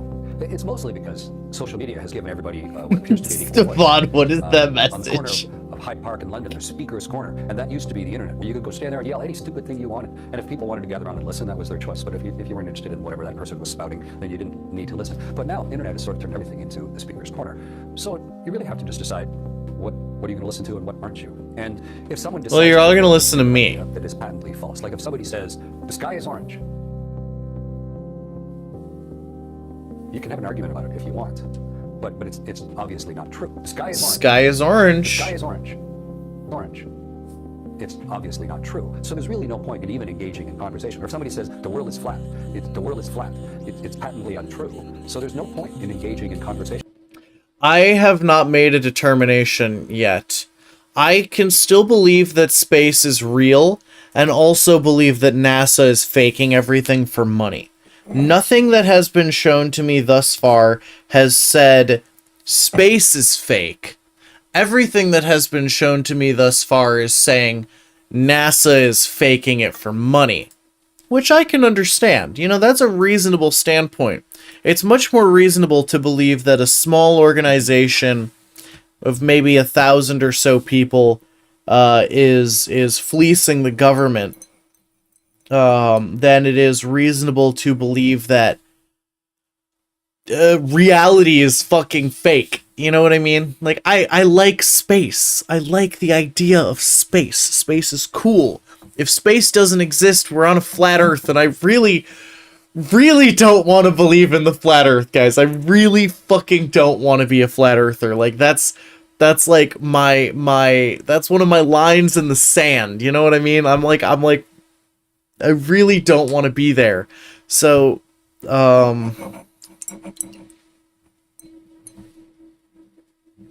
yeah, he's well, that's the thing, Zep. Okay, 15 to 20,000 people. But do we think 15 to 20,000 people would have access to the lie? Because here's the thing, is like, how many of those are going to be high up enough in NASA to know the truth, and how many of them are working with real data that's being handed down? You know what I mean? How many people who work for NASA's job is to write emails back and forth every day? Jaggle, it's Jupiter. It's a gas giant. To get more stupider. Like, I don't know, man. Yeah, the highest office in the land can barely keep a secret. Yeah, that's true. That's true. I would argue that NASA is pulling in quite a bit more money than Joe Biden, though. Because all you're doing is giving that person credibility for something that we've known for thousands of years to not be truth. The sky is orange. So that's why I don't even worry about it. I don't even worry about it. As stated, though, I'm on the fence. I'm maintaining an open mind. See, that's the thing. Like, I want to believe space is real. I like space. Space is cool. Alright. Thank you. Think. No, I don't like that. That's a defeatist attitude. Okay, now we've got 4 videos back to back. NASA's been caught faking space so many times that once you see it pointed out to you, you'll wonder how you ever believed it was real. Here are some compilations. I think humanity is going to be just fine. I think we're going to colonize the solar system, and then the universe.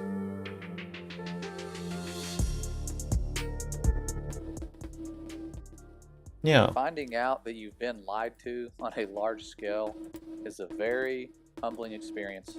To think that you could have been deceived, similar to a child believing in Santa Claus. Why would they lie about Santa, and why would they lie and pretend to be going? Right, no, but that's not what they're saying, Zep. What they're saying is there was a dude who was in the rocket, right, that was orbiting the moon, and he was orbiting the moon for 3 days, and he orbited the moon over 80 times. And he would have had access to the best view of the stars that any human has ever had, because he would have passed through the dark side of the moon, right? He would have been able to see a fuck ton of stars there. But he says he doesn't remember seeing any stars. That's the thing. That's the issue. Space and putting us on a fake cartoon ball. It's a really good question. But what I'm going to address today is just the obvious and undeniable proof that we've been lied to. It's been a while since I put together a compilation. Okay, this one's obvious and undeniable, I'm not going in guys. any particular order, and I will show only the ones that have not been disproven, because there's no way to argue your way out of these guys. That's the other thing. If I believe the moon landing is fake, then I also don't believe the moon landing alien conspiracies. Which is like, how can you make me choose like that? How could you do that to me? Okay, let us do another shot. Using tricks to deceive all Our of us. 4th shot of You don't Malort always for get the them all, evening. But sometimes like this, where you have Don Pettit pretending to drink coffee out of his homemade container that is spill-proof due to the properties of water and the angle of this cup that he has made is in spill. Where you have Why Don is it Pettit doing pretending that? to drink coffee out of his homemade container that is spill-proof due to the properties of water and the angles of this cup that You guys can't see it, but the fucking... Here, I'll show you. Look at the, proof due to the properties of water. Drink coffee out of his homemade container that is spill-proof due to the properties of water and the angles of this cup that he has made. His engineering skills are being shown off, but what happens is the coffee comes out of the container as not a in a natural fucking way. square. It shoots straight through the plastic and turns into a computer animated square, just like it is a computer animation, virtual augmented reality. And that's what he had. They fucked up the CGI for a split second. And he's showing it off. Luckily, thanks to the Father, sometimes these deceivers get caught, and those who have eyes can see the deception. That is not possible with any other technology than multi-layered virtual reality. They have unlimited resources to pull this stuff off. It's not extremely hard to do. But not unlimited resources to catch their very basic mistakes. Now, this next one, this one's kind of funny because Mr. Hatfield over here, he's one of their favorite people to put in front of Maybe they had an intern do it. You know, Illuminati interns fuck shit up all the time. camera because he's very charismatic. But on this day, when he was showing off his singing skills, the microphone does something special. It literally penetrates his head, his ear, and eventually his throat and his face. And you can't make this up. It's just that multi-layered technology malfunctioning, and the microphone is literally sticking out of his neck. As you can see here, you can't un-CGI your way out of this when you're doing it live. Oh, wow. This is live, and so you have someone talking into his ear and telling him, hey, buddy, you probably need... I do know that story, yes. I'm a little jealous, honestly, of the Moonrock sex intern. Need to pull your head away because there's a mic sticking into your neck, and so that's what he does. In the middle of his song, he's just started this song, he pulls away, and then they cut to the damage control room like they always do, and you have the man over here taking pictures who realizes this. He's probably zoomed way in on the screen, and then he puts his camera down and makes the face of like, oh no, this isn't good. Look at that face. And so he wants to take another picture, but he does the right thing and avoids losing his job and his life. But those are just two little computer animation fails. This next one is one of my all-time favorites. It's our first time seeing the stars from space. Okay. This was taken before NASA started faking space. This was the U.S. Air Force, and it's probably why they decided to just devote a branch to focusing on faking space. Because here's the footage taken from the capsule, or so they told Oh, us. yes, And we there's did. We Milky saw Way this galaxy one. at the bottom. You can see the moon here, and What's that one shitty fighting game where when you fight, the character's clothes explode off? Or is it like a volleyball game or a tennis? Where's Josh? Josh knows what I'm talking about. I think it's Dead or Alive, where it's just like you go to character select, and like the girls are like, and then they're like, yeah. Like every time you Dead or Alive Extreme Beach Volleyball. That's the exact fucking game, Sep. Oh my god, you got it in fucking one. Holy shit. Dead or Alive.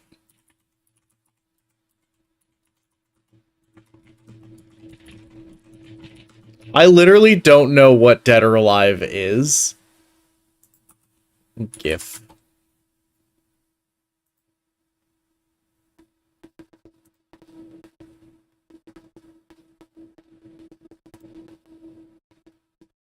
Wow.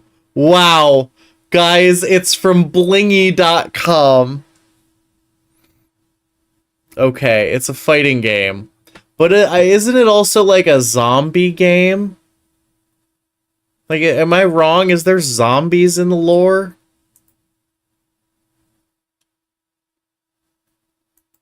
No. Okay, I'm wrong. I don't follow...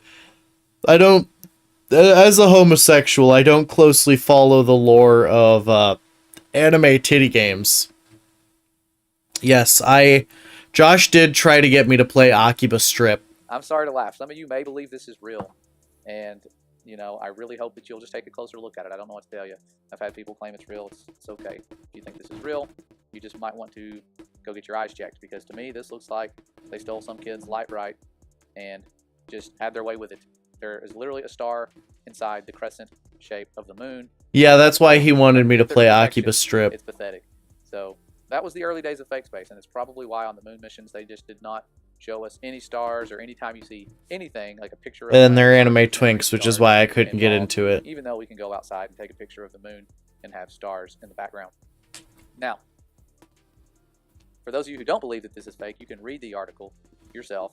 This is from the British Faith, a news organization, and they say that the shot of the starry sky, including the moon, was taken from the capsule. That's their claim. You can look at it again and see if that's what you think. Maybe that's what the firmament really looks like, and that's what they're hiding. But I believe it's deception. Now, flash forward after the Apollo missions, they were doing tons of these missions called SES missions, where they were taking that air. I like a square jaw. And doing lots of satellite launches and different studies, and it was A lot easier wide to just boy. land at a little runway. And they were doing this all the time, like clockwork. So there's lots of those missions to look at. And with highlight tapes, which is what they showed us. Okay, I don't think I need a lot easier to Band-Aid pull off some anymore. Tricks because you're only showing the good stuff that doesn't malfunction. But sometimes someone doesn't get the memo that there is an obvious fail in the picture or in the video. And in this case, the string that is lifting up this satellite that they're pretending to just shoot out into deep space becomes visible for a brief Wow. moment. Back in the day, we didn't catch this because we didn't have internet. We couldn't replay it. Now we do. And now it's kind of like, you know, Santa Claus's beard getting pulled off. You have to realize you're being lied to. These people looking out the window, pretending to carry out these missions. Also, are actually triangle chin some of the happiest sounds like a people on Earth. slur. Even though you can put somebody like me in an airplane, and I love to fly, for about 15 hours, I'm no longer happy. These people are in there for, you know, nowadays, like a year. And they're just perfectly smiling, happy people. They don't go crazy at all. I would go insane. And floating around is like, oh, that's what makes them happy. But these people, lots of missions, and they are pretty much, to me, discredited because they've been caught lying. If they were lying with one of these launches, chances are the other ones were the same type of situation, maybe a little better, carried out to where they didn't malfunction. But then we have more multi-layered fails as we come nearer to the present. And you have these guys here waving goodbye at the end of their perfect live event. Everything went great, looked like they were in space, but then they were exposed when this glitch happens and only the moving objects are seen swirling into oblivion. These guys almost got away with it. And like Mike Helmick said, there's a time coming when we will not be able to tell the difference. And these guys faking space, or is it reality? We won't be able to This tell. is just a cable glitch, though. Where it really looks like they're in a room, but those moving objects tell a different story. And when this happens, you've never seen this happen anywhere but in fake space. This is ridiculous too. All the stuff is ridiculous. Float Like I said, cells will companies deny make space people travel because they've think never we are crazy floated. and making this up. We're not. Now, this is one that's controversial a little bit because many say this is not bubbles in space, it's something else. It's a The UFO. problem is an object in motion in a vacuum and microgravity would go in the same direction. It would not go in a curved path. And you see lots of times, Yeah. whatever this is shooting out, the people at NASA had no clue what it was. The astronaut said he couldn't even see it, but these things were shooting out at a rapid rate. If it was water like they thought it might be, that's a need to panic when your environment is 200 miles above Earth and there's no way to get you fresh water. Once you run out, it's gone. And this looks like gallons upon gallons just pouring out. So whether or not it's bubbles or water, it's a big deal. And they don't seem to really care, and they just carry on the mission when this is actually a life or death situation because they have a limited supply of everything. Why is this frame rate so shit? Everywhere. Tons and tons of bubbles or water.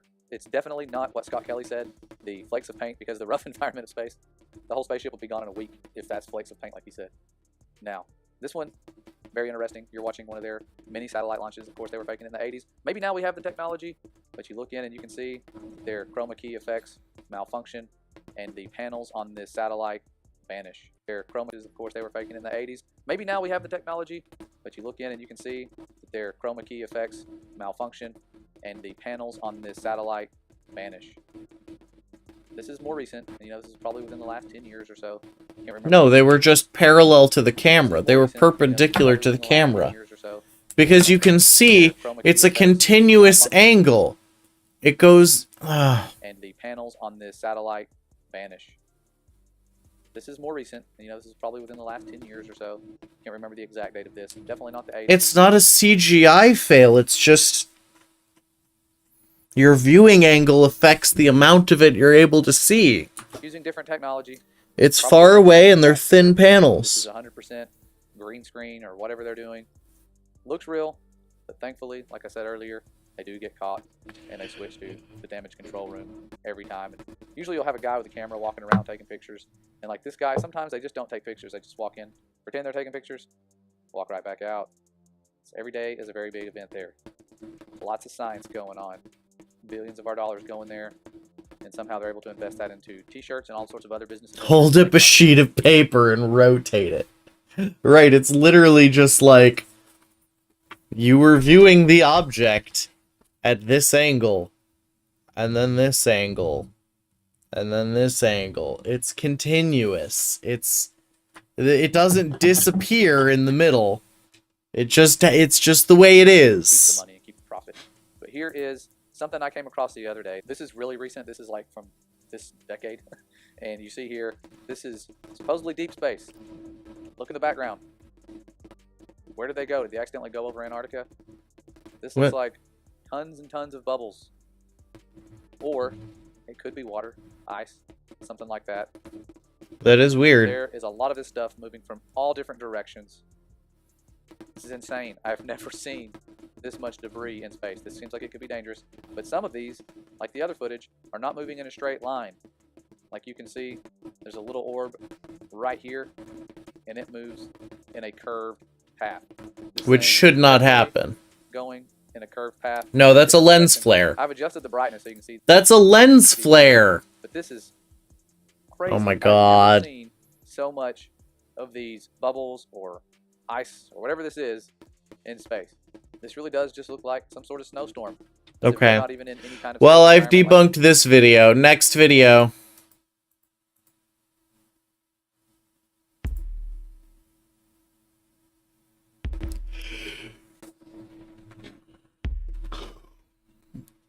I'm gonna grab some more water. This is Houston. Say again, please. Houston, we've had a problem. We've had a main beam undervolt. Roger, main beam undervolt. Okay, stand by at 13. We're looking.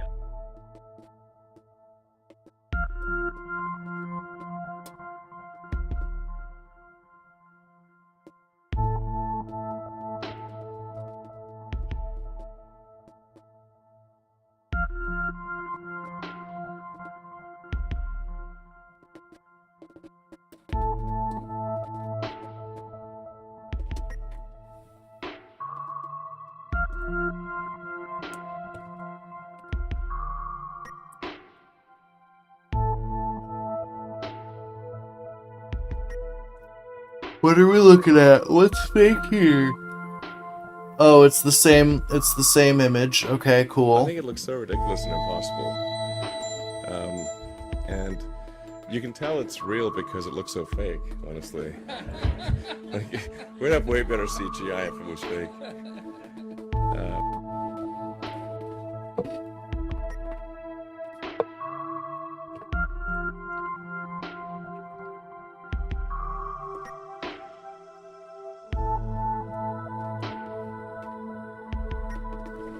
Oh yeah, we've seen this one on stream before. That it was they basically took a small part of the Earth and did a cutout. And then they think that they've turned off the camera and they open up the fucking window thing.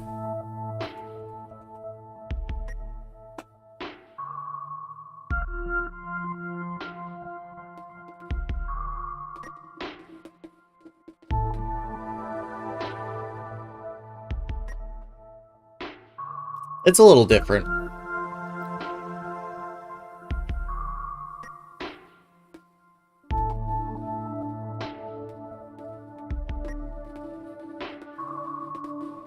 Our Oh, first shit. task, of course, was to deploy Telesat. It was a nighttime deploy, and so this is a TV picture, nighttime TV picture.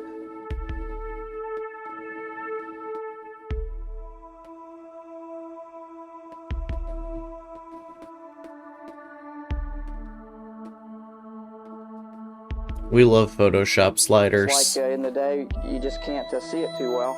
And in the pilot seat during this operation, sort of monitoring the motion of the vehicle, making sure that it was steady and that there were very few vibrations of any sort. Here's a picture of the INSAT. What the fuck was that?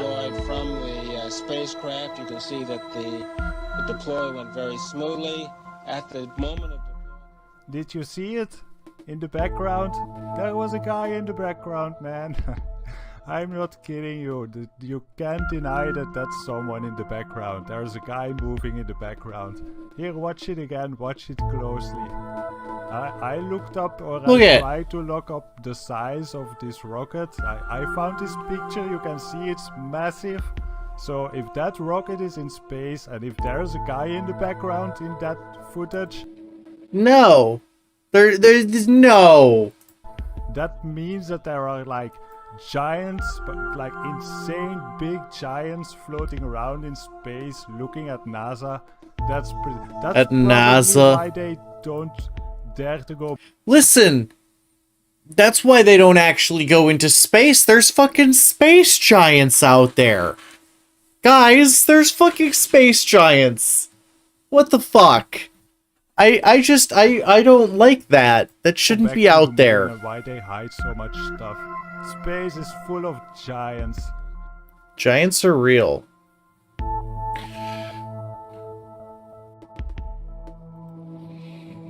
These are virtual Therefore, reality contacts overlaid on the eyes so actors can interact with things in 3D space, all in real time. This picture here is actually Tim's fault. His hand breaches the 3D mic floating in front of him. We all know NASA uses wires, and sometimes they'll catch them like this here. The guy pulled on his wire. However, some days when you're filming live, things just don't work out, and it becomes so blatantly obvious, it's ridiculous. So, in this clip, they're talking, live feed, and what you know, we have a astronaut go by us in the background, obviously trying to give it a more... they can't just hold a real mic because they need it to float as if it was 3D. realistic, as if it was spacey, weightless. station busy effect. The only problem is the camera that was supposed to mask this harness out, or the video feed, is not working. And so we see the guy come flying along in a harness on his wires. Pretty amazing. Yeah. But that's not all that goes wrong here. They're wearing augmented contact lenses so that they can interact with these 3D objects. Now in this scene, the guy on the left in the green shirt, he thinks he sees an object in 3D space that's being broadcast to him. So he grabs it and he puts it off to the side. He's looking straight ahead because he's looking at an object rotating in front of him, but the video channel is down that is supposed to show the viewers what we're supposed to see, and so we don't actually get to see the object that he has seen.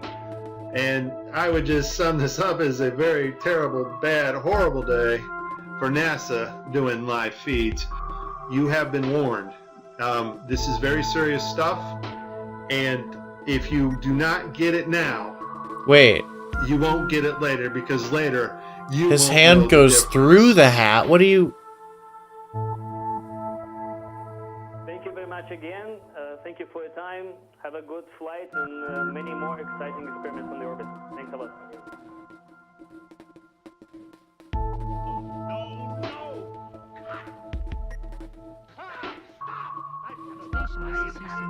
I am wondering why everyone has that exact same video glitch. Now look into space, to the moon, and to the planets beyond. And we have vowed that we shall not see it governed by a hostile flag of conquest, but by a banner of freedom and peace.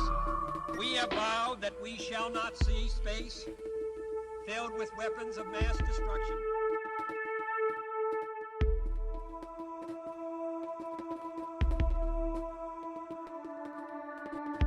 I love it up here. Tonight, Commander Whitson making history with her record. I love it. I love it up That is a little weird. Commander Whitson making history with her record for any American. By the time she lands in September, her tally will be 666 days in space. Will be 666 days in space.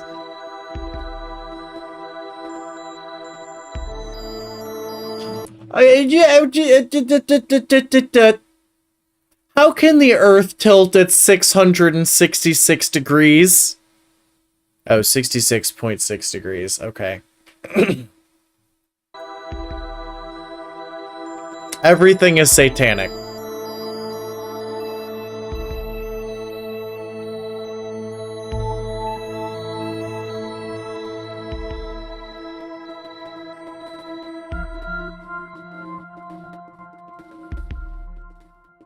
The greatest trick the devil ever pulled was convincing the world he didn't exist.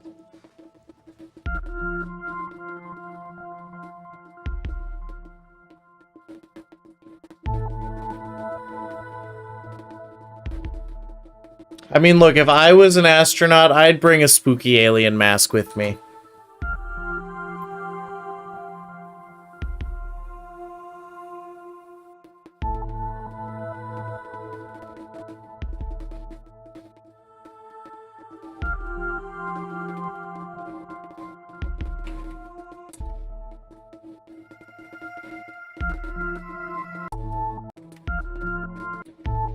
Okay, now they go into the god stuff. Are we on the third video?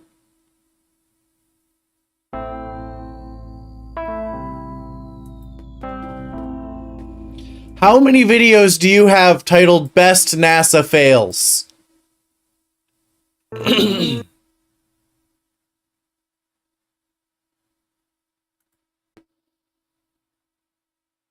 I bet you have a fucking playlist on this, you piece of shit.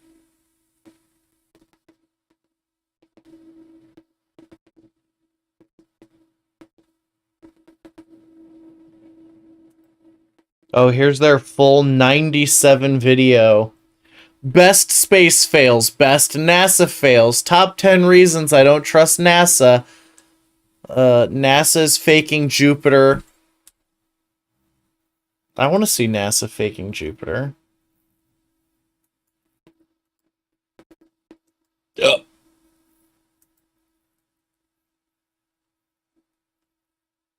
For some Colorado scientists, this day has been nearly 10 years in the making. A spacecraft built in Colorado just sent these pictures of Jupiter's Great Red Spot back to Earth. Just incredible. Now, we were there at Lockheed Martin 7 years ago when scientists tracked the launch, and they've been focused on this mission ever since. Melissa Garcia, outside Lockheed Martin, Forest Ida. Melissa, they have reason to celebrate tonight for sure. They certainly do, and they actually just finished their 7th pass around Jupiter. The incredibly detailed images that they have been taking for the past 53 days are still coming in to the company's control center here, and what they show is essentially rewriting the textbooks. Juno is the first solar-powered spacecraft to fly to the outer planets, and it's capturing images of Jupiter that are clearer and closer than ever before. It was the first opportunity we've had to fly over Jupiter's Great Red Spot. And liftoff of the Atlas V with Juno on a trek to Jupiter. And launched in 2011, it took Juno 5 years to reach Jupiter's orbit. Now, a year later, it's taking eye-opening photos of the planet's Great Red Spot. Looks like maybe five or six. And it turns out what scientists once thought was a single storm is really made up of many. We see that actually it's made up of a whole bunch of storms. It's almost like a storm of storms. On July 10th, our Juno spacecraft completed its 7th perijove, or close flyby of Jupiter. It flew directly over the planet's iconic Great Red Spot, about 5,600 miles above it. All of the spacecraft's science instruments and its Juno... Yeah, they're using CGI. Why would they... They can't take a picture of the thing. Close look at the 10,000-mile wide storm that has intrigued humans for hundreds of years. Juno's next close flyby of Jupiter will occur on September 1st. The new pictures are giving us an amazing view of the 10,000-mile wide storm, which is big enough to swallow the Earth. But the storm is changing. It is shrinking in size. It's becoming more rounded and less oval in shape, changes in color. So this hurricane is changing, perhaps decreasing in some ways, and other little hurricanes. That's Saturn, AK. Astronomers believe that Jupiter may have been the first planet to form in our solar system. By learning more about Jupiter, we can learn more about the origins of our solar system and how life begins.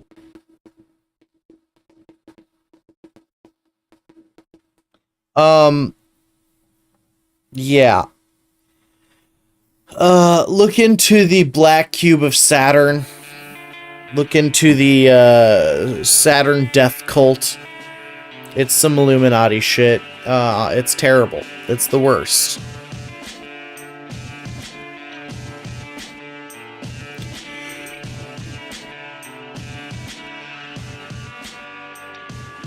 Yeah.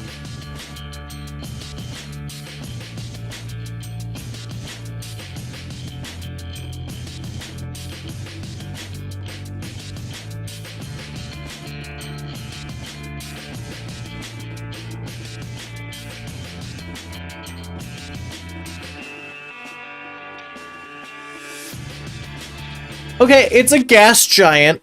How would you be able to tell the difference between the position of the Great Red Spot?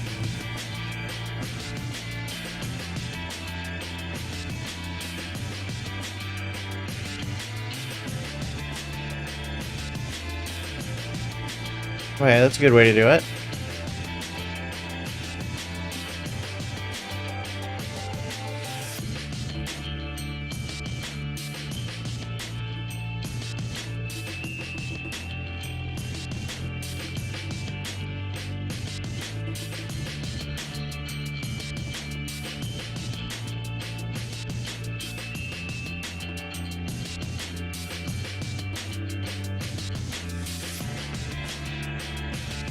Oh, it's there.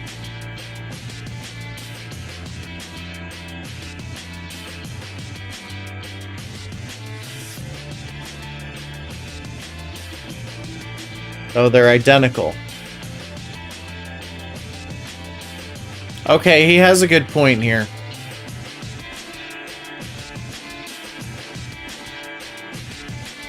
He has a good point here.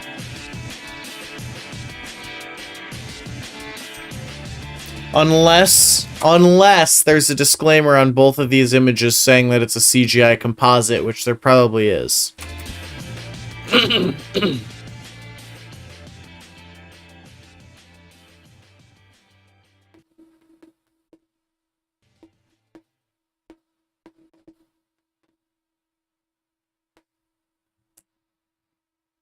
Oh, here.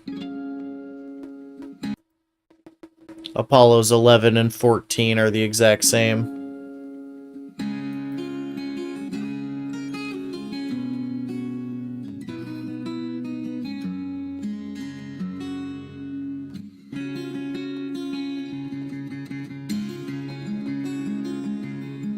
Okay, so they're faking space.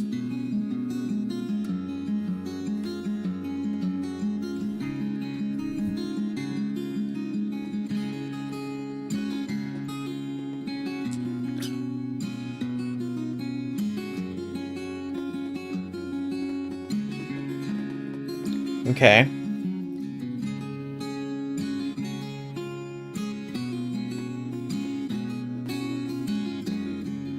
Jupiter can be seen with the naked eye, that's cool.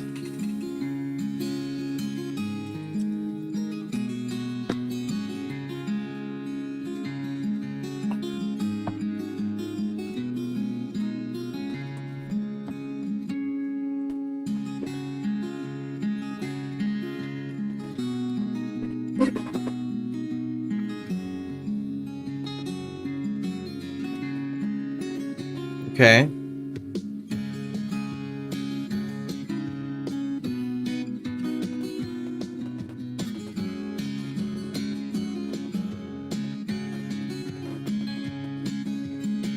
Yes, they're small.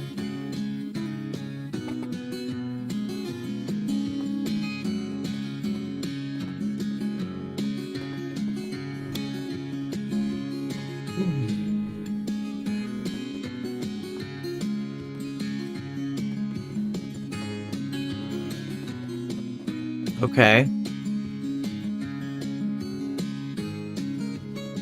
So we're making it the size of an average plane for some reason.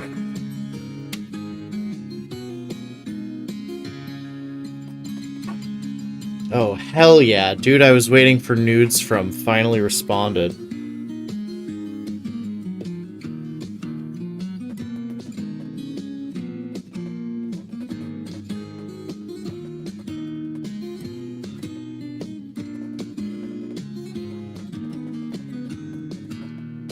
I'm not there yet. I have to respond to 2 other dudes first.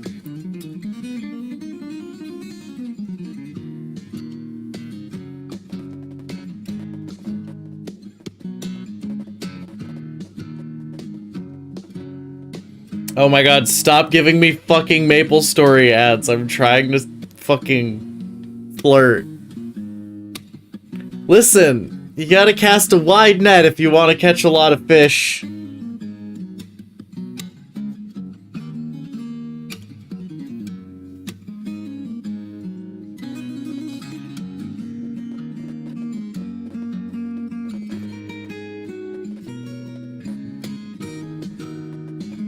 Yo.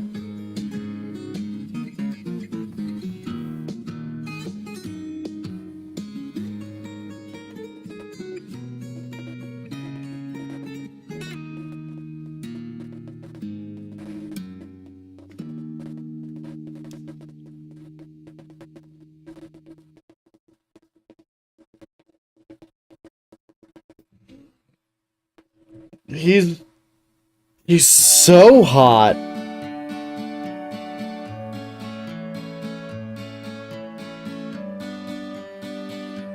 This year's space budget is 3 times what it was in January 1961, and it is greater than the space budget of the previous 8 years combined. I assure you, Jaggle, being gay is very hard. A staggering sum, though somewhat less than we pay for cigarettes and cigars every year. Space expenditures. Wow.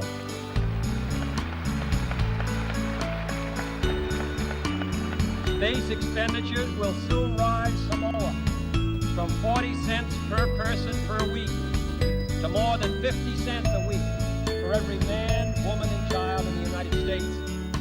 For we have given this program a high national priority. What is this one on screen? What are you talking about? Oh. This is just the same fucking,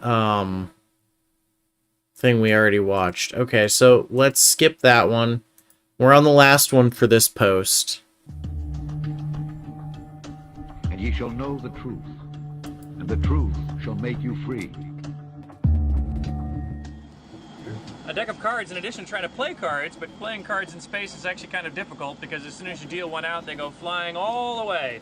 But a deck of cards makes another interesting demonstration, which is you can use it as a nice satellite and demonstrate how when you spin things along their widest axis, this is called a maximal inertial axis, it flies very stably. If you spin a deck of cards along its thinnest line, its minimal axis, it flies very well. It's 90% birding on Grindr. Hey, it's I've got a lot of work to do. Okay. Maximum or minimum axis. Watch what happens. It actually will. Oh, here we go. Let me see if I can keep the camera here. It'll actually tumble. Do you see how it twists every now and then? That twist is a very unusual phenomenon that is true of spinning objects in space. So a deck of cards makes some very interesting games and demonstrations that you can do in space. Some of you may be familiar with the old experiment about the hammer and the feather. Well, in this case, our feather will be played here by this 4 of spades. And you may expect everything up here in microgravity to float, because most everything does float. No, no, no, no. Wait.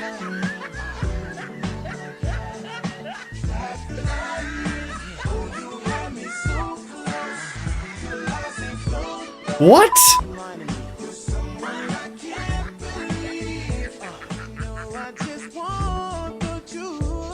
And then he turns off the camera. And then he turns off the camera.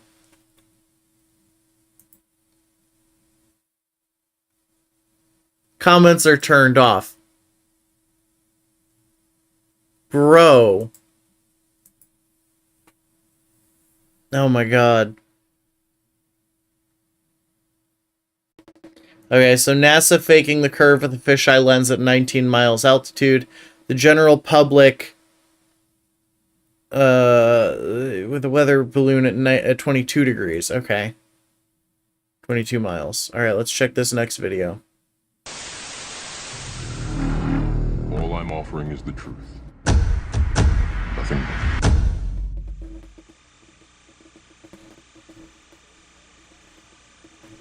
the cockpit arrangement associated with deploying the satellite.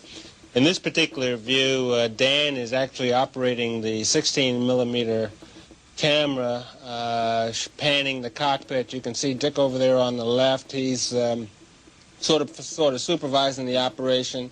There's Dale. He's going to be handling the cameras and the switches.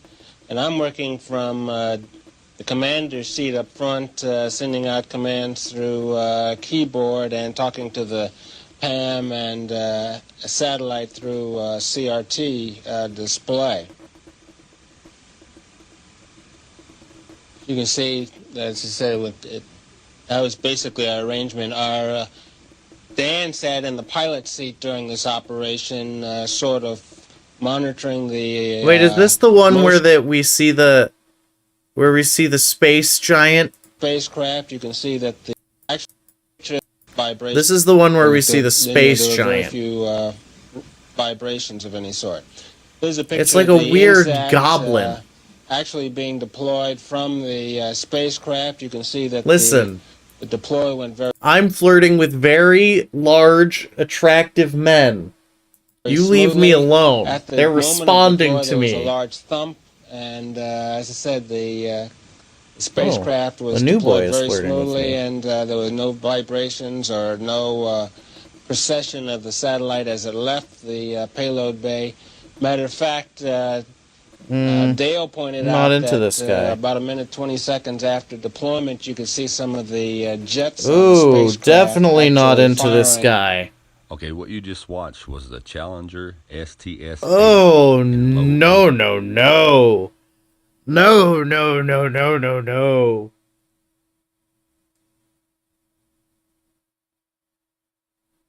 Painted nails. Oh, Lord. I'm not going to describe him. I'm going to show him. Painted nails. He's wearing a fucking neckerchief.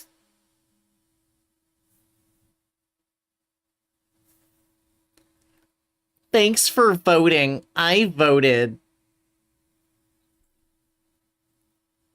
Like, bro. Absolutely not.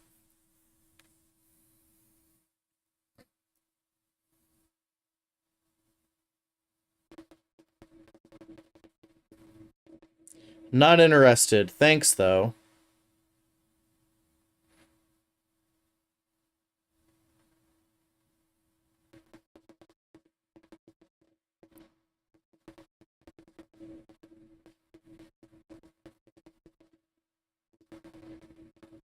Okay. I'm done flirting for the moment. He looks like my coworker. Disgusting. It's not an ascot, it's a neckerchief. An ascot is different.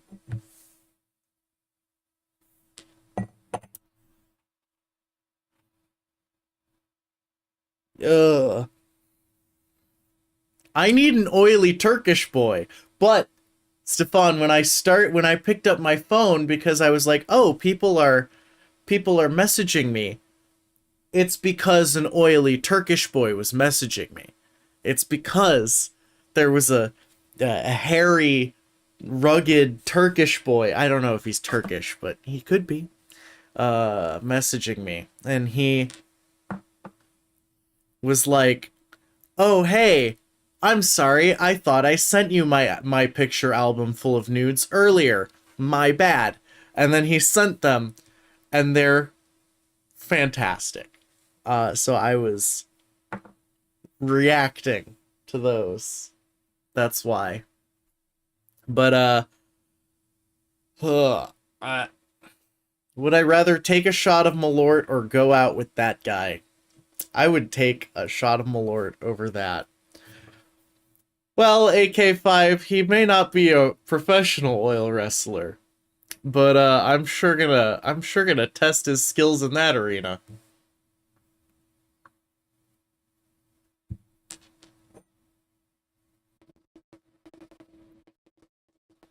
So is it twink discrimination? Yes. Yes. 100%. I discriminate against twinks. I discriminate against feminine gays. I discriminate against a lot. I discriminate against a lot. But it's just my tastes, you know? I want a hairy, beefy dude who, in times of societal collapse, height matters, like, a little bit, but not too much. Like, I'd be willing to date, like, 5'8", you know? And I'm 5'11".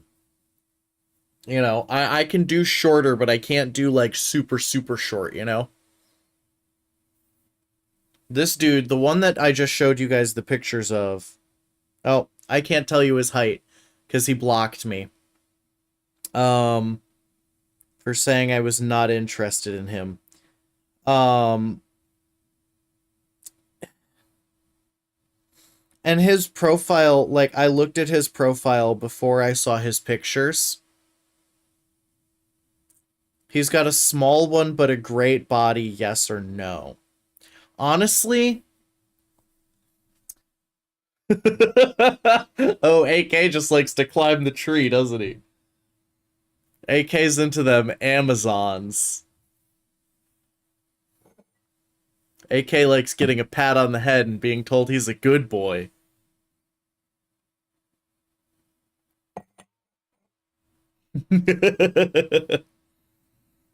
Small dick but a great body. Maybe.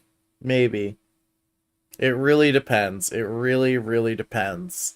On the guy and his personality and, like, his face. Because the thing is, like, I don't find a lot of, like, conventionally great bodies attractive. You know what I mean? I'm gonna let you guys in on a little bit of a secret. I'm more attracted to fat retards than anything else. The fatter and more retarded a man is, not you know, 100%, but it's got to be like, he's got to have like a significant body fat percent. It can't be like I'm super muscular and cut. Like, you can be super muscular but look like a power lifter and then I'm all over you. But you can't be like low body fat percent. He is the CEO of Fat Homosexuals. I am not. And actually, dude, I'm in a Discord server with that dude, and he is more fucked up than you could possibly imagine. There is lore. There is stuff going on with that man. I can't even explain. A Twitter person, don't worry about it, Jaggle. There is lore. He's tame on Twitter. Oh God. He's tame on Twitter. Honestly, subjectively, he's probably tame on my fucking Discord server, but it's a lot. It's a lot. He's an interesting character. You know, no bullying because we are buddies, but there's a lot going on with him. Worst thing he's done, I don't know, he just posts like fat gay guys on Twitter. Like, but no, these guys know Wonder Bread Fetish Guy, right? These guys are familiar with Merlogic at the very least.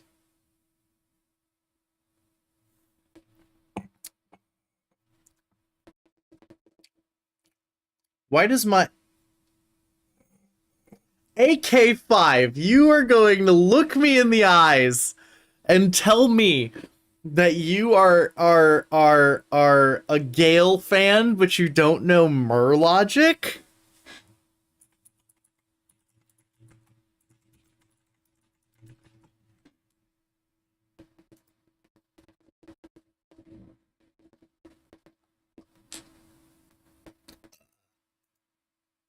Let's start with a site called Funny Junk. Merlogic,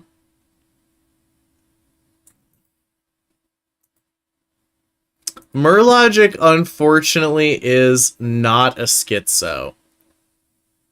I don't think he qualifies as a schizo. Oh yeah, this is the thing that got him fucking kicked off Funny Chunk. Because he would constantly post these.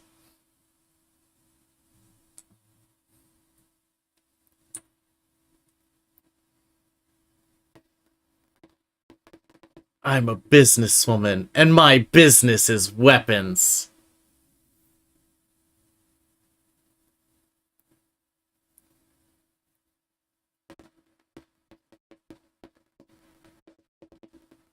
She's basically like keeping Cora trapped in a wheelchair forever so that she can continue to cause wars all the time. The perfect spot for a white bread picnic. Now to get my slaves to bring me another truck full of white bread, trademark, and processed meat.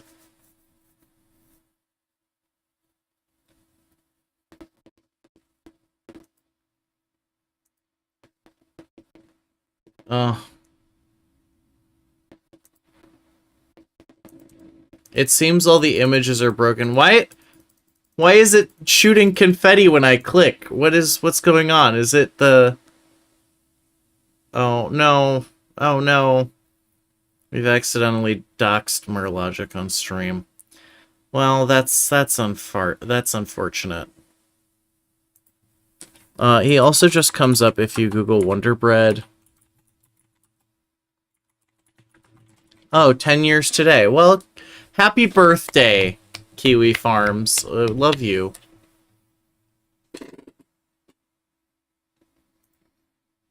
Mom and me are going on a picnic today. We're gonna bulldoze some rainforest just to make the perfect picnic spot.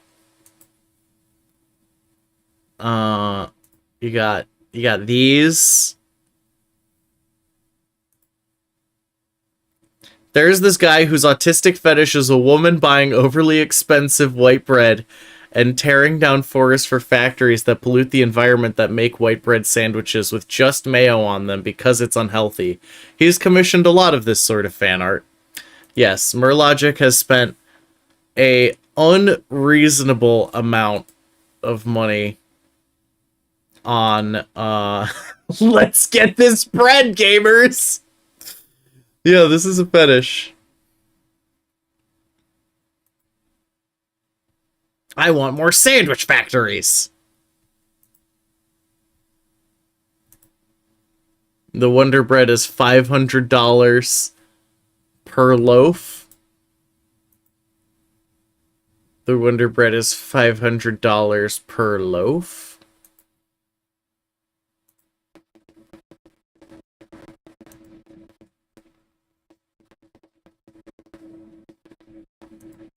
The Wonder Bread chainsaw. This is the best thing he has ever come up with, is the Wonder Bread chainsaw. I am once again at the Wonder Bread aisle. Listen, we are Wonder Bread fetish guy respecters on this channel.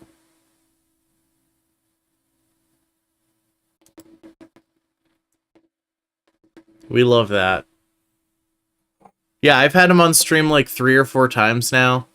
We DM on Twitter multiple times a week.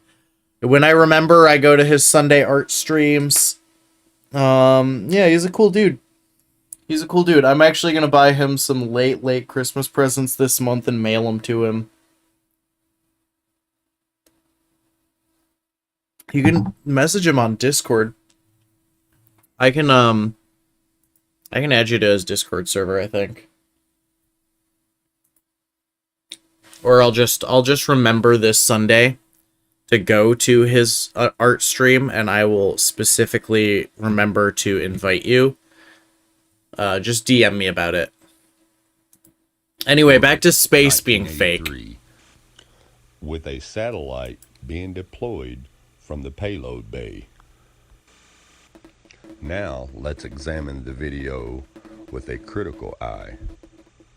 Yeah, let's. Now, as we can see here, It looks like the astronauts are working at the control panels. They're kinda looking vibing. back at the pilot. I'm literally so tempted to just like bite and rip off this chunk of skin that is healing. I have to stop. I shouldn't do that. And at this point, everything seems to be looking normal. I guess as normal as things would look if you were in a space shuttle in low Earth orbit. And I'm working from But all of that is getting ready to change. What I want you to think do the is real keep your issue eye is on that the they only upper have a right very corner limited of the amount of screen. evidence. Once the camera switches to the outside rear of the space shuttle where the satellite is being deployed. Dan sat in the pilot seat during this operation, sort of monitoring the motion of the vehicle, making sure that it was steady. And here we go. Now see this guy's face pop up behind the space shuttle? Here's a picture of the INSAT. Yes, ladies and gentlemen, that is a man's face moving around behind the space shuttle in outer space. Damn I'm gonna AK-5. zoom in where you can get a better look. I did think you were wasted when you dropped the shots because you spelled interested He pops wrong. his head up, then he ducks back down, and then he raises up just again.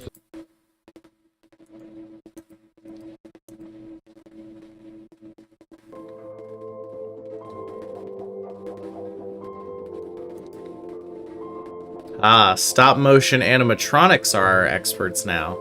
Or our evidence now.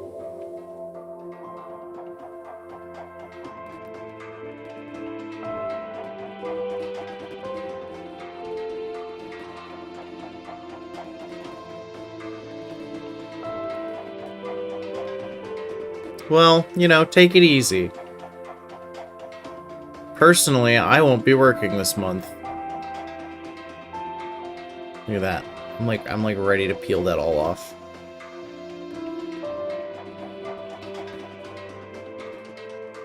I know I shouldn't though. I know I shouldn't.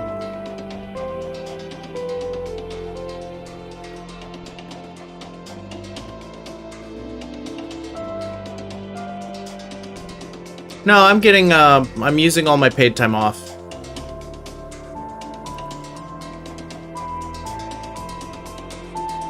I broke my elbow once. Oh, I also once cut the tip of my thumb off almost. This thumb.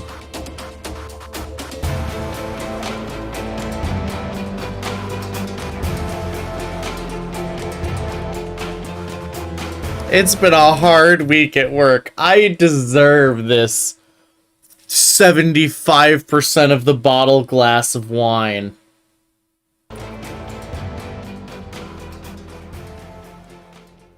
The experts still don't understand exactly how electric currents in the Earth's core generate its magnetic field, but the measured pattern resembles that of a giant bar magnet located at the center of the Earth.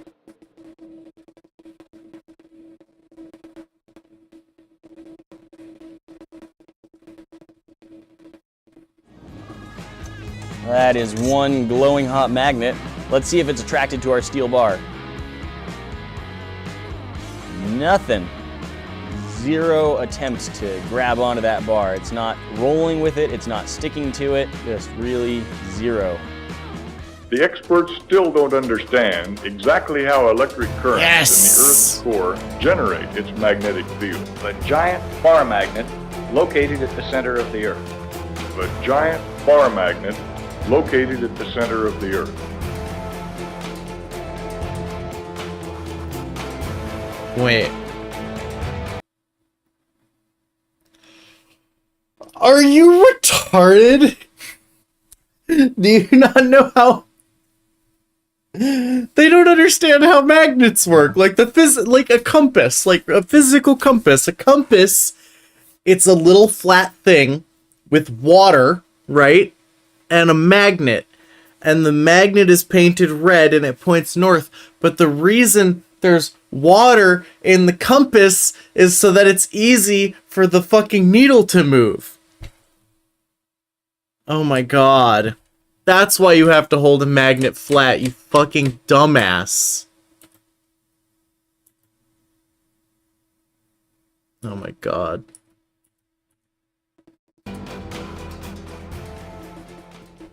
The experts still don't understand exactly how electric currents in the Earth's core generate its magnetic field, but the measured pattern resembles that of a giant bar magnet located at the center of the Earth.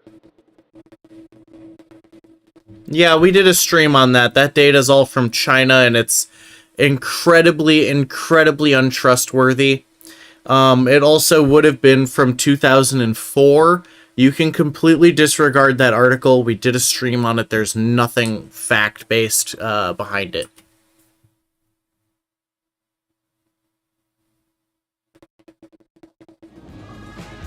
That is one glowing hot magnet. Let's see if it's attracted to our steel bar. Nothing. Zero attempts to grab onto that bar. It's not rolling with it. It's not sticking to it. Just really zero.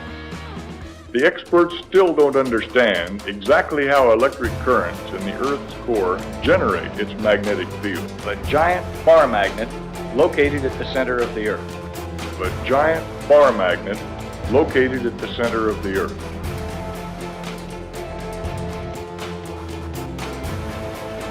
Because compasses don't point towards the magnetic south. Yeah, this guy is saying the core doesn't exist. He's saying the Earth is flat.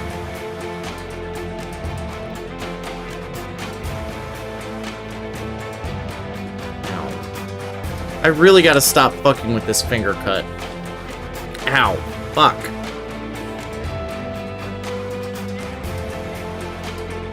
Okay, I'll take another one of your shots for that then.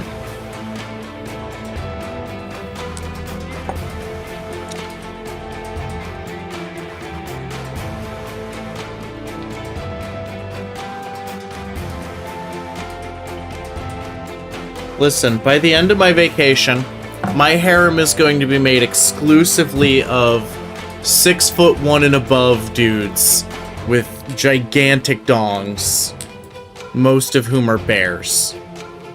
That's my main goal. And then I'm gonna blow up and act like I don't know nobody. So it's all according to plan.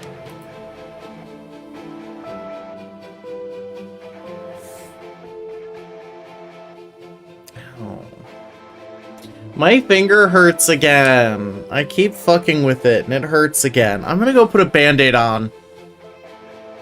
I'm gonna go put a Band-Aid on so I stop fucking with it. That's the only reason I need a Band-Aid now. I'm also gonna go pee. Darn spaceman.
How is this evidence about space now?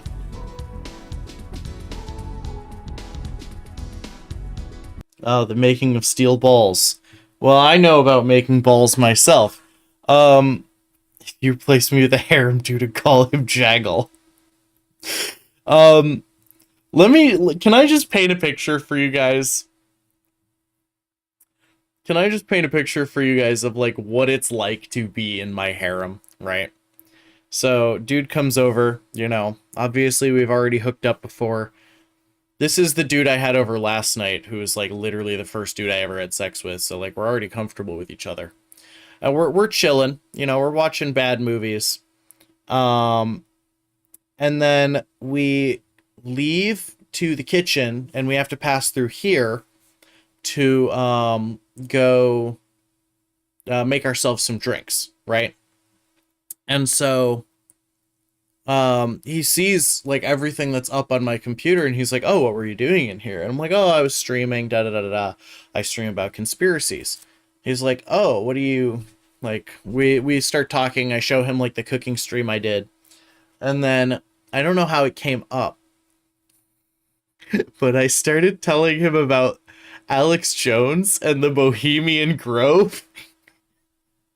So we sat down in the office right here and we watched the entire Alex Jones Inside the Bohemian Grove movie from the year 2000.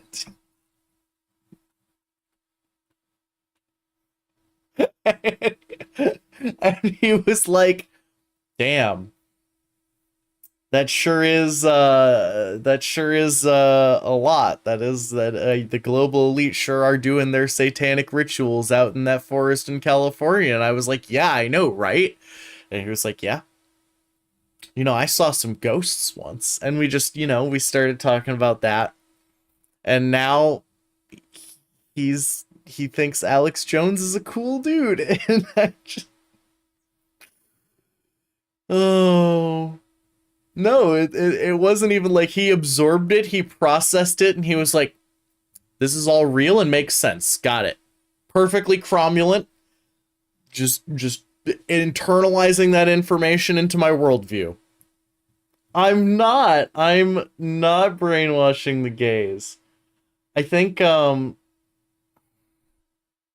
time I hooked up with Jake, I was at his...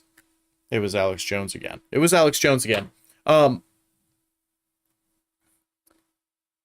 at Jake's place, and it's the first time I've been to his new place.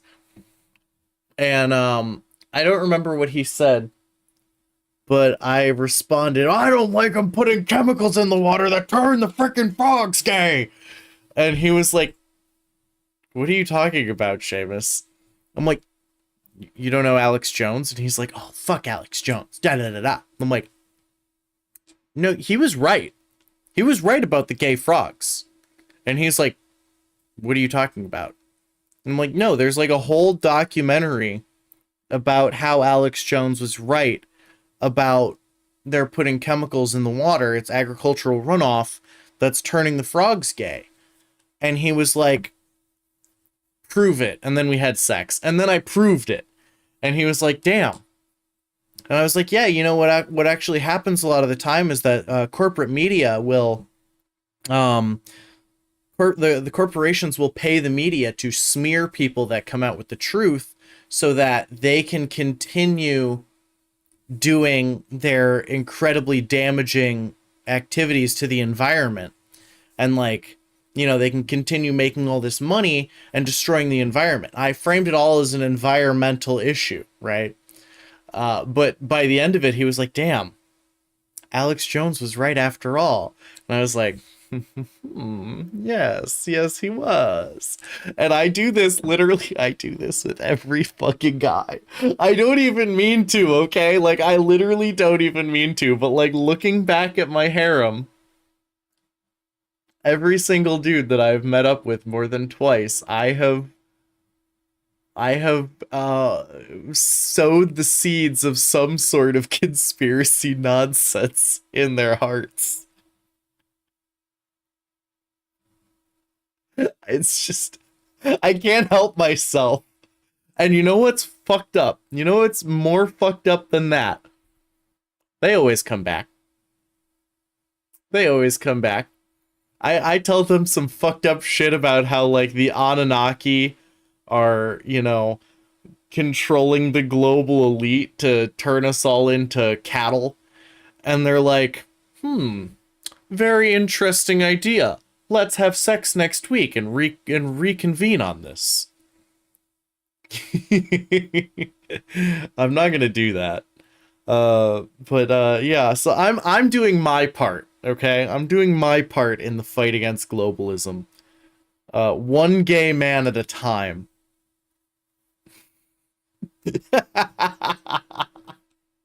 To be fair, AK, that would work on me. I can't judge you for that. That would work on me. The man fucks. Where is this other boy responding to me? Oh boy. I'm a little bit of a nightmare. I'm a little bit of a menace to the gay community, honestly. It worked though. She has a Tyranid army. Did she have a Tyranid army before you met? Or did she get a Tyranid army after you met? Because that's gonna be very telling.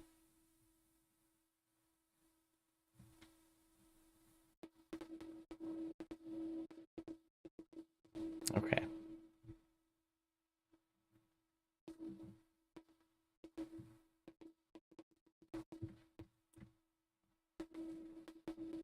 Did he off himself or was it Courtney? I have done no investigation.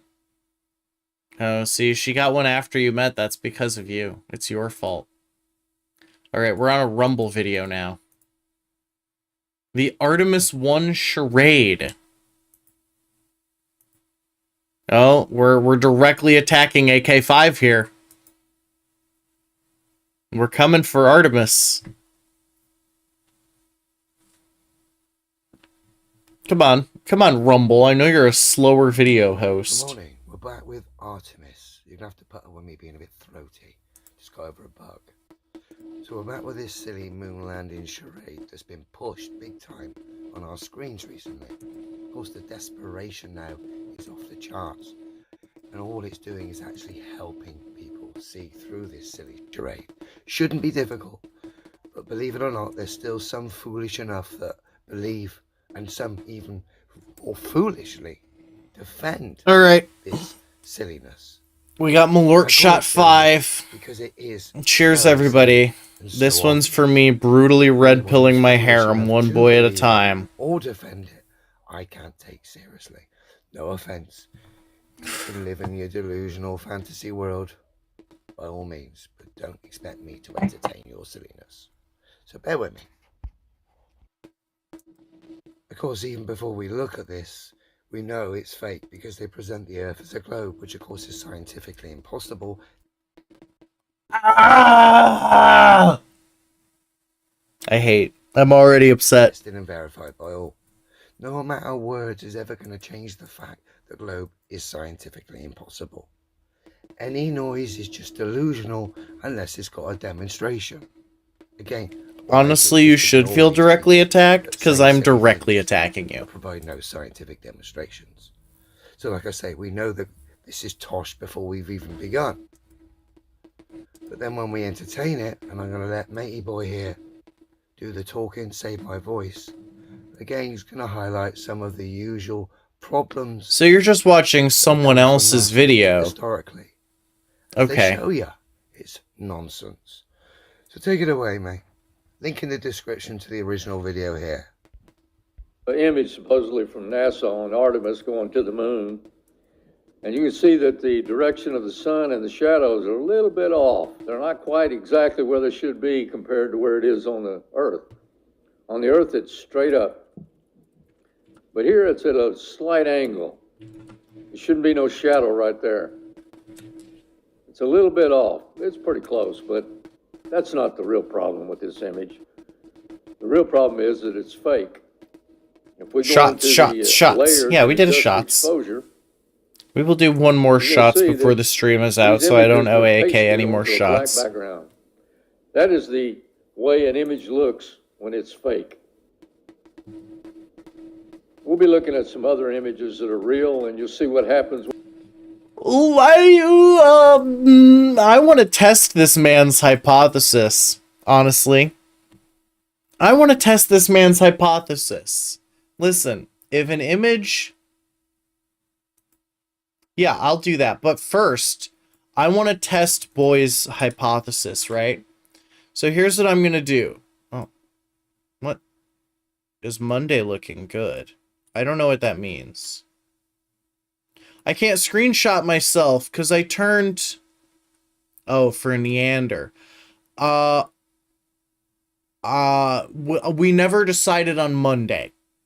Okay, we never decided on Monday. We decided sometime this coming week.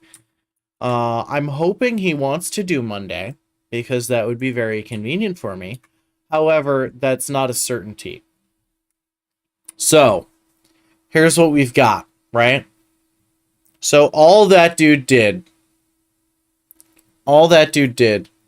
was he went into colors, he went into exposure,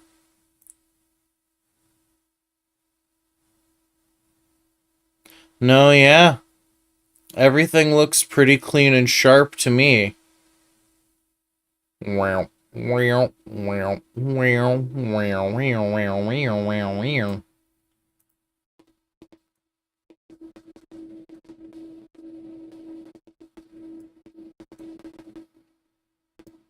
Ooh, yeah, that looks great.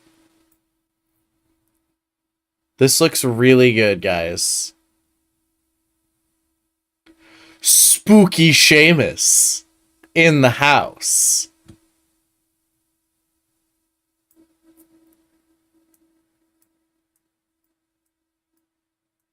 Okay. Yeah, I guess everything this guy just did is legitimate. That's fine. When they're overexposed, this is not what happens. Those are pasted in. They're pasted into a black background. Nighttime photo, you got black sky, you got, this glare from these lights on the camera lens. So let's see what happens when you overexpose something like this, that's real. Well, what happens when we overexpose this?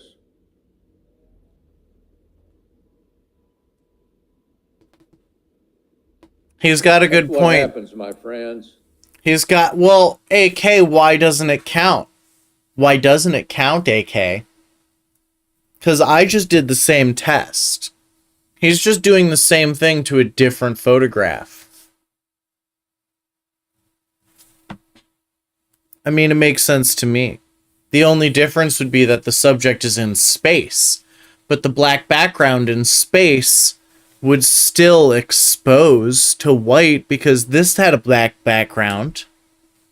So, and there's black in my background, right? Because like right there, and that didn't expose to white, or that didn't expose to black, that exposed to white. So why wouldn't it? And why would it expose so jagged? You know what I mean?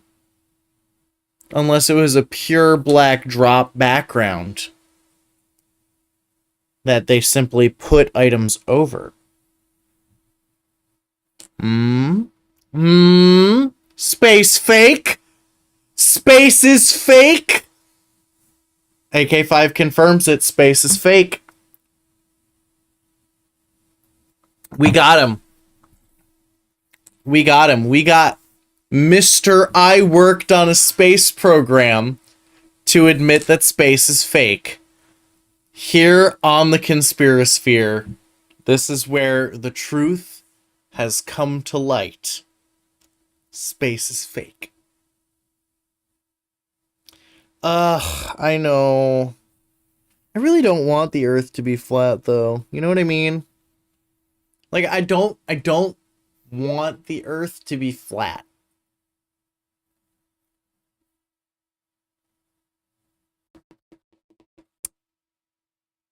You're talking about Tila Tequila? Tila's back, baby. Dude, I've been seeing Tila Tequila in my YouTube feed for like this entire time. She's never left. She has continuously been posting crazy schizo shit, so. Oh, guys, this is very upsetting. I think we just have to, recognize and assume that space is fake.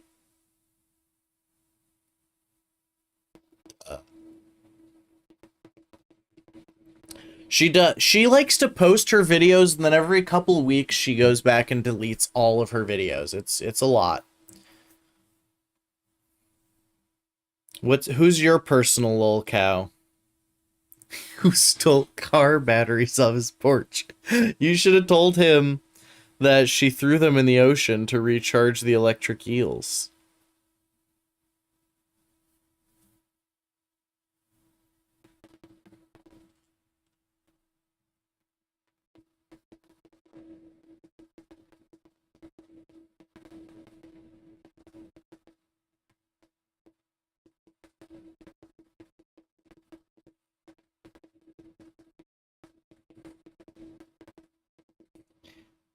He lit his house on fire.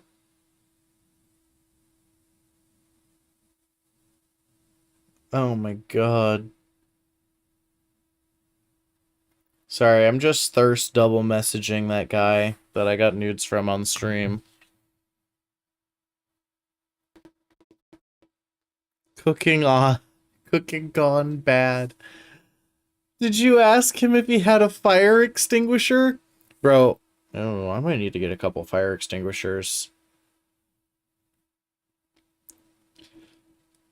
Because that's the thing, at my last place, I had like 4 fire extinguishers. Kristen and Connor actually knew how bad I was at cooking, and my housewarming gift from them included a fire extinguisher. That is the level of faith that they had in me.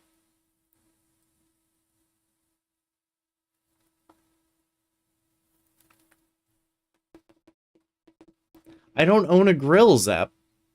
I don't own a grill. My next cooking stream is going to have to be keto, though, so it's definitely just going to be meat. And maybe cheese? Maybe I'll fondue a steak.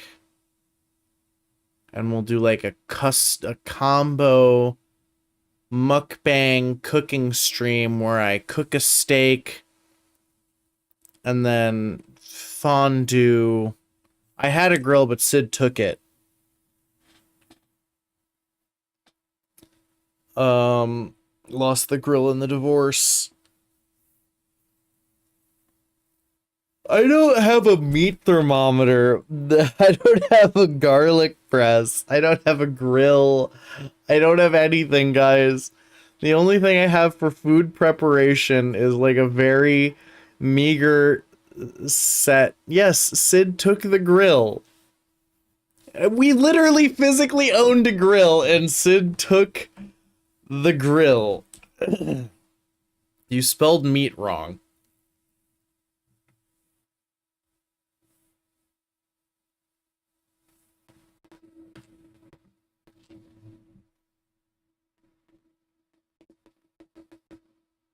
Yeah, I can do that.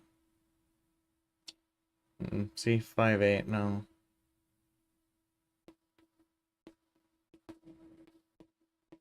I don't know.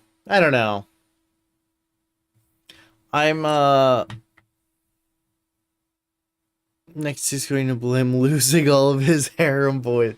No, I credit Sid with granting me all of my harem boys. I am so much happier with the harem than I was engaged. Grill stream when... Honestly, I would probably just go to Josh's dad's and have Josh's dad grill us a bunch of stuff. The only problem is that I would get really drunk and threaten to fuck Josh's dad like in front of him. And I don't know if he would like that. I don't know if he would agree. 'Cause like, you know, it's all fun and games threatening to fuck Josh's dad to Josh But it's not so much fun in games threatening to fuck Josh's dad in front of Josh's dad. And that might be a bit of a situation. Josh does keep telling me I need to stop threatening to bang his dad. It's hey, stop having a hot dad. What do you want from me? Stop having a millionaire dad with a fucking enclosed pool and hot tub and giant backyard and mini mansion, and I'll stop trying to fuck your dad, okay? Like, I don't stand a chance though, because he does have like a hot Colombian wife. It's actually a little bit ridiculous how stereotypical this man is. For him and his wife were telling me for his birthday one year, she invited 16 strippers over. She invited 16 strippers over and then like had an orgy basically with these strippers with the dad. Like, he is living his best life. He is living his best life. And I honestly can't compete with her. She's the mother of 2 of his kids, and she lets him do a lot of shit. I can't compete. I can't compete with that, so I don't stand a chance of banging Josh's dad. But, I can still threaten Josh. Josh doesn't know that. Cheers, everybody. To me, maybe someday banging Josh's dad. Can't even grill. I can probably grill. Ugh. My alcohol is starting to smell like feet. I'm not a fan.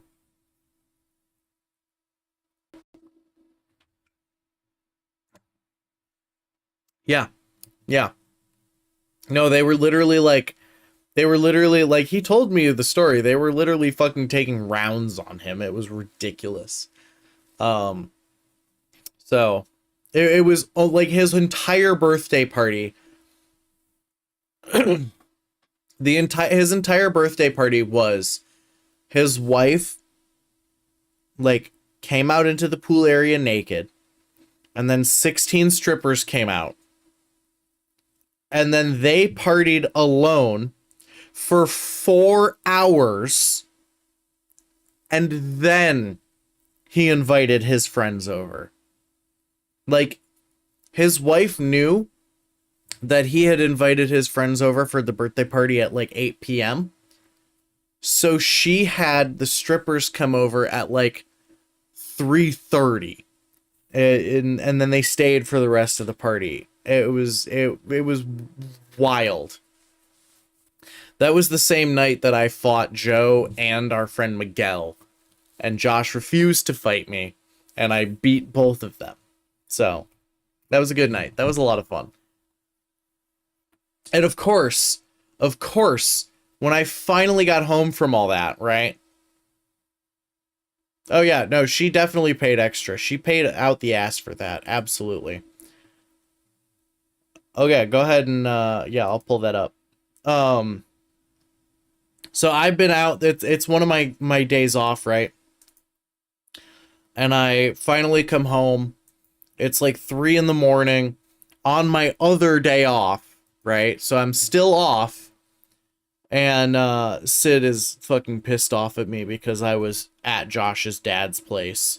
And he's like, you can't go places and not tell me. And I was like, I literally told you. And he was like, no. So I'm so much happier being single because I just don't have to deal with the bullshit. Oh no.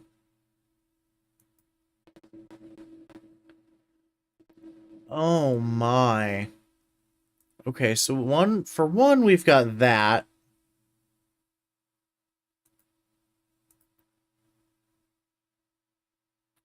And then for 2...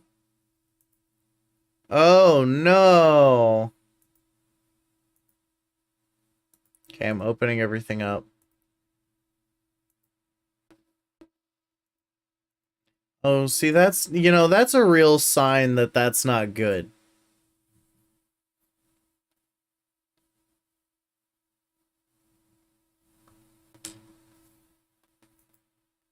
So this is Tony Chase's house. Tony Chase business. He's definitely a hoarder. He is definitely a hoarder.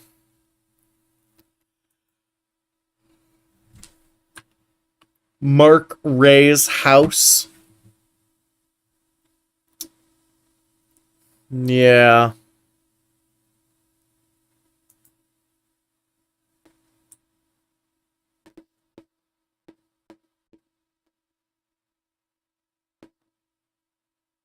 Well, you know, this is why you don't keep books in the kitchen. Yeah, it's really small.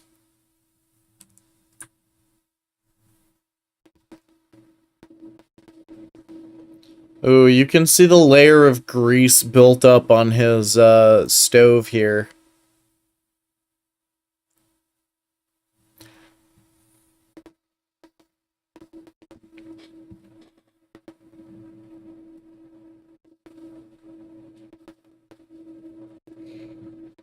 Okay. Well, maybe in my next cooking stream I'll do that, just because you guys have recommended it to me. Back to space being fake. That's a real image. That's a real image. It's not fake. When you overexpose it, that's what happens.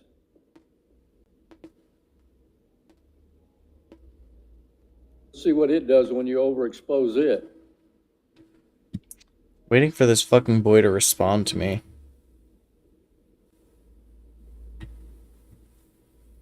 I love Letterkenny. Letterkenny is such a good show.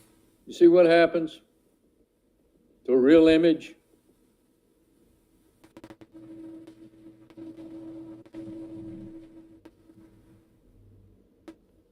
If we go into the layers and adjust the exposure, you're going to see that these images were pasted onto a black background.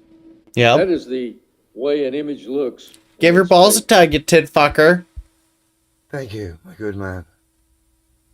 As our friend has shown here, Fuck you, yet Shorzy. again, NASA have been caught out pasting their fantasy worlds onto black backgrounds, just like Rob Skiba highlighted many years ago.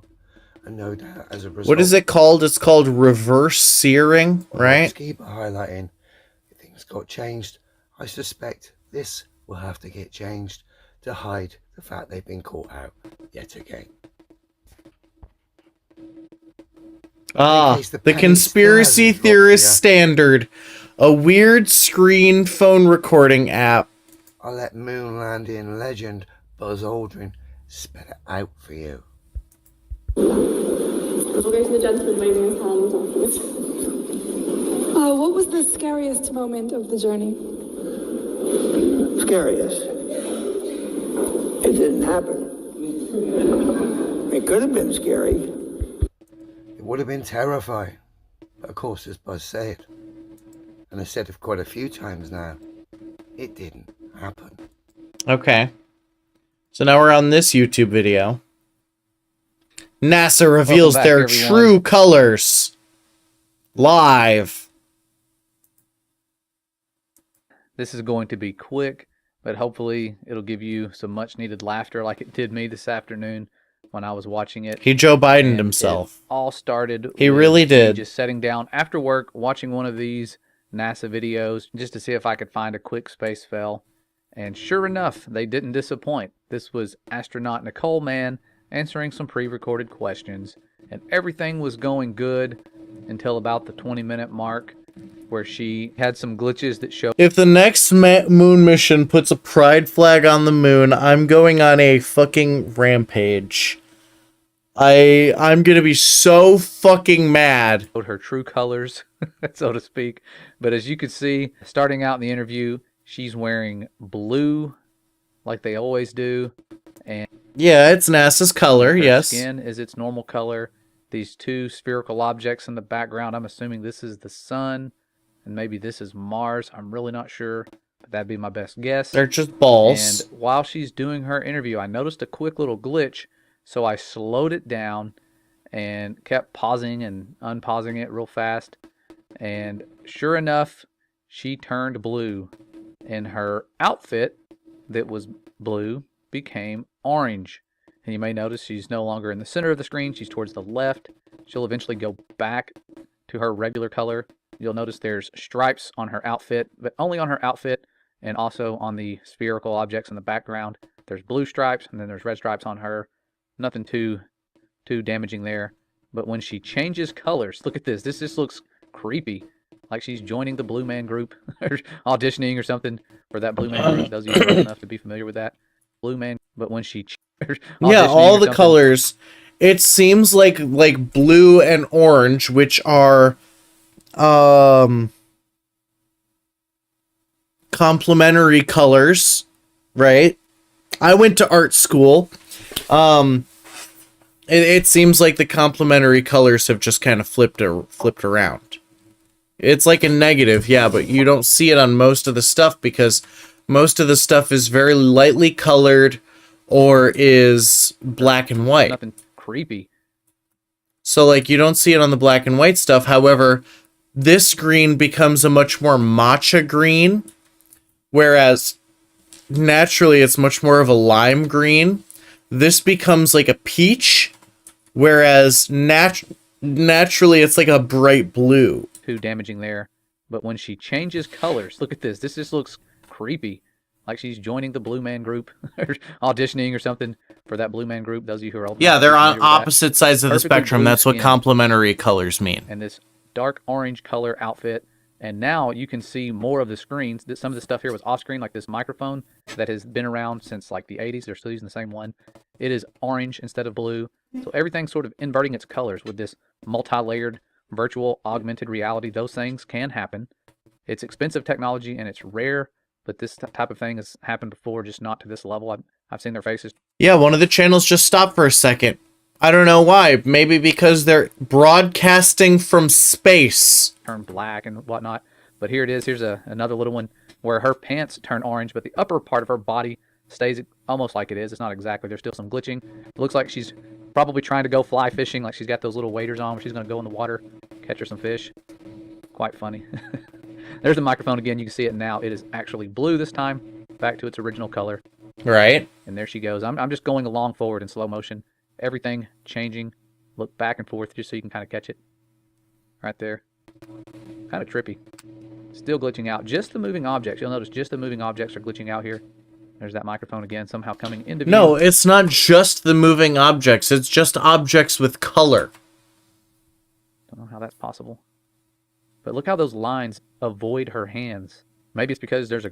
Because her hands aren't occupying as much of the blue channel. She's wearing blue, and that's too close of a color. But on a good note, maybe she'll get discovered. Get her a career after this, because this is an epic fail. It needs to be shared. Stuff... Yeah, NASA, stop sending blue people into space, you fuckers. Like this reveals what we're up against. Yes, it's funny, but the deceptions to come are not as funny. Prophecies are going to be fulfilled. Many more will be deceived by prophecies. What's around the corner. We need to wake them up while we can. We are running out of time. And so I thank you guys for all the efforts that you do, sharing the stuff like this. Well, Zep, unfortunately, according to the prophecies, you won't be able to do that. And it's been a blessing. We thank you for that. We don't ask for it or beg for it, but your support really helps us, especially now that we're putting our names out there. You never know what could happen. I'd like to be in a situation to where we are closer to moving into doing this stuff full time, or to where at least we could if things go south. Not that they will, but we're putting our name out there now and our faces and doing films and things like that. So we definitely thank you for your support. And I'm going to end this with some of the old fells. And yes, I replay a lot of the old things that we have shared, but that's to help wake people up that have never seen this stuff. It's not that I'm just running out of content or I'm being lazy. I'm targeting, like I have been from the beginning, those who have yet to see this stuff. So if you've already seen it, you don't have to watch the rest of it. Yes, I have that pulled up. This is just hopefully a good laugh for you. And Mr. Beast is literally the Antichrist. The Father loves you. We'll see you real soon. No, AK5, you're misunderstanding. He healed No, he healed the blind because he is using money to imitate the power of Jesus because he's the Antichrist.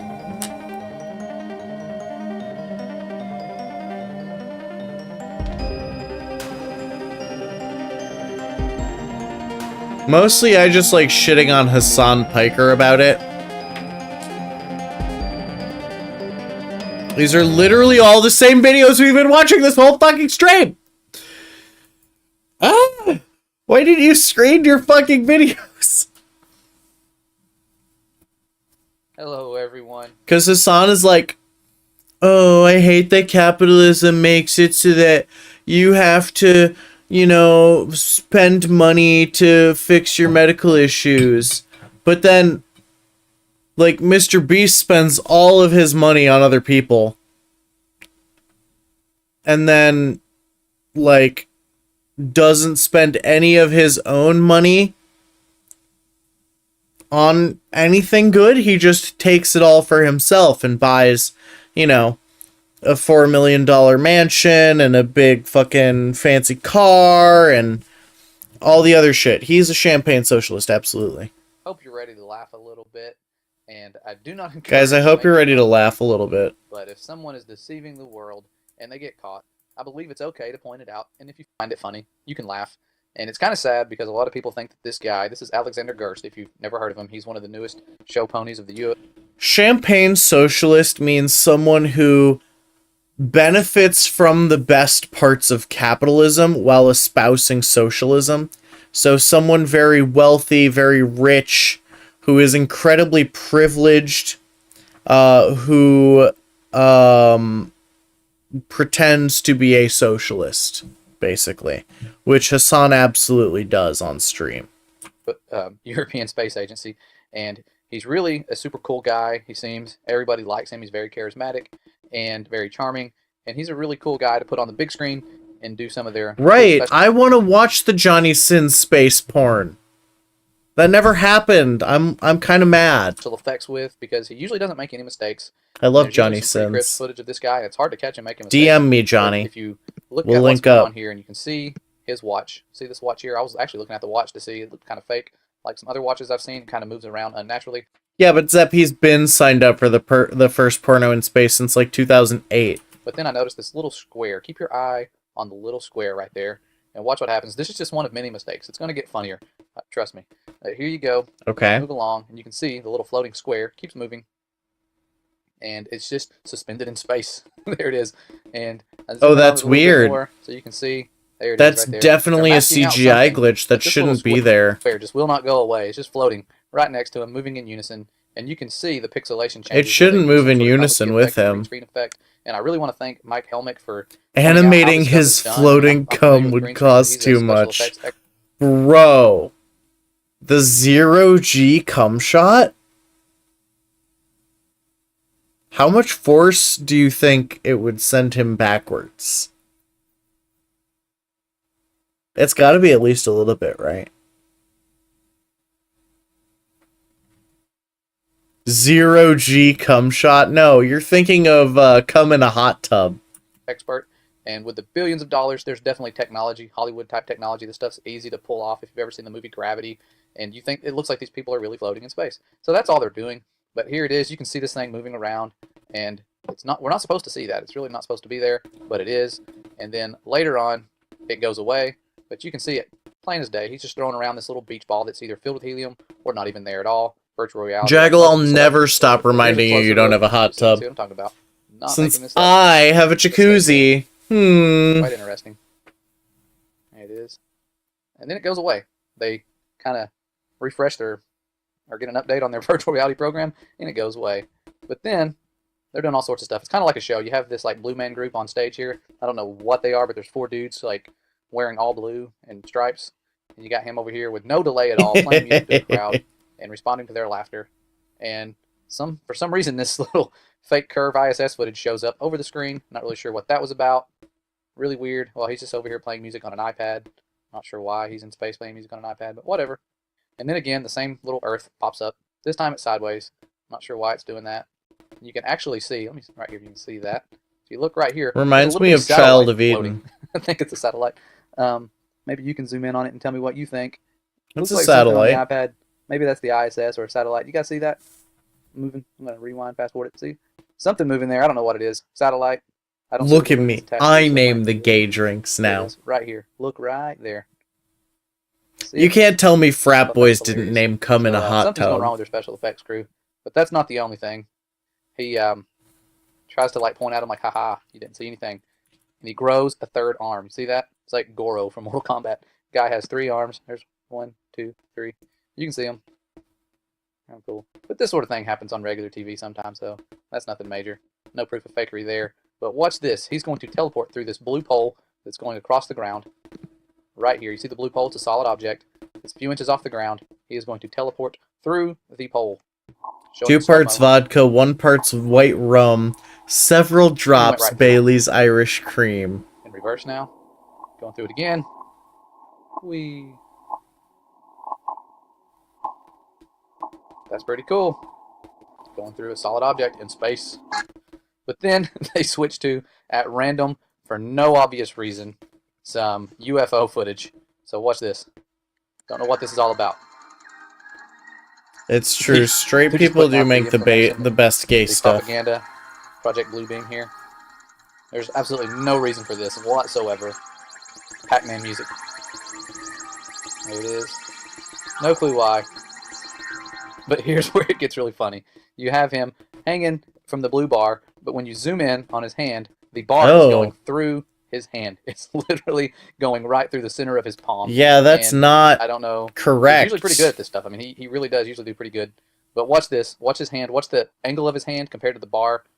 It's definitely going through his hand. You can see it. And I could zoom in further, but it would just be really grainy.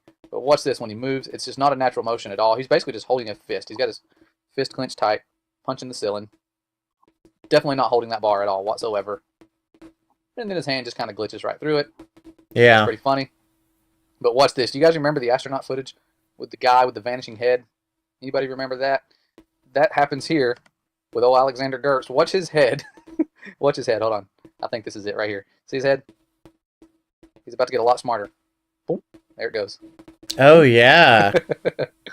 Maybe he's just got really good blood flow, and every time his heart beats, his head gets bigger. See it? Boom, boom, boom, boom, boom, boom. It doesn't make any I've seen this happen sense. before with an astronaut's head, and it's quite sad. I don't know why they make so many errors like this. I mean, you wouldn't catch it just watching it in regular speed. You kind of have to be a crazy conspiracy theorist to catch this stuff. But again, I'll leave this footage in the description so that you can pull it up yourself, have fun with it, make your own little highlight reels. But it's pretty fun. I don't know, His man. head It seems like a digital it's not error. done. It seems like It this would happens in happen space. during I don't know. digital editing. They'll have some excuse. The skeletal structure gets softer because of the zero gravity environment, kind of like that twin in space where he got 2 inches taller. So I don't know. I thought this stuff was funny. And again, look at his hand. He's got a blue metal solid bar going right through his hand. At the same time, his head is shrinking and growing. So kind of cool, kind of funny. I thought it was hilarious. But again, I don't encourage making fun of people. A lot of people believe in this stuff. They think they're really in space. We can catch them making mistakes. We need to expose them. The entire world is deceived. It's really not that funny. It's kind of sad because I'm around people every day. See, this doesn't make any sense, right? Because his thumb starts here and goes all the way up to here, which is his second knuckle. Which makes sense if you're holding something and you're grabbing like this, right? You can touch one of your knuckles. You can touch your second knuckle. But you can't. But then the bar would be going straight through the center of his hand.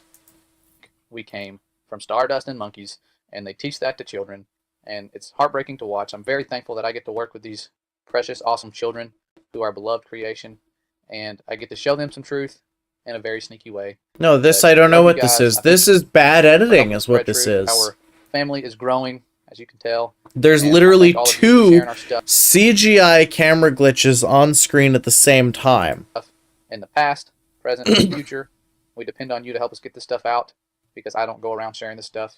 You guys are the ones that are doing an awesome job, and I thank you for it. You're a blessing It's to fucked us. up. Even the trolls, we love having you around. Some of you are quite regular. We love you. And if you can't see this, it's okay. Most of the world just cannot see the deception. And I mean, it's not okay in the end, but I would like for you to be free from this and understand what's really going on, because the world does not.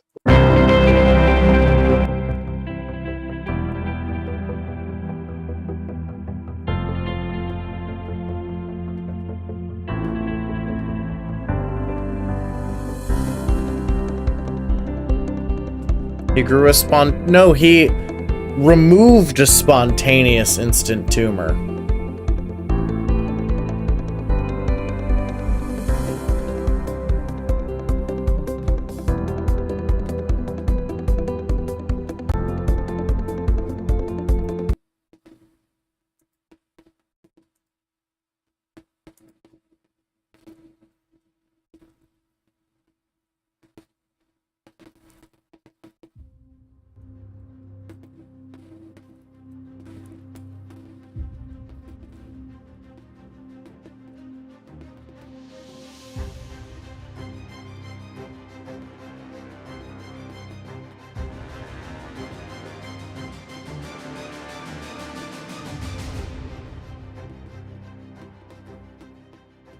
I mean, probably.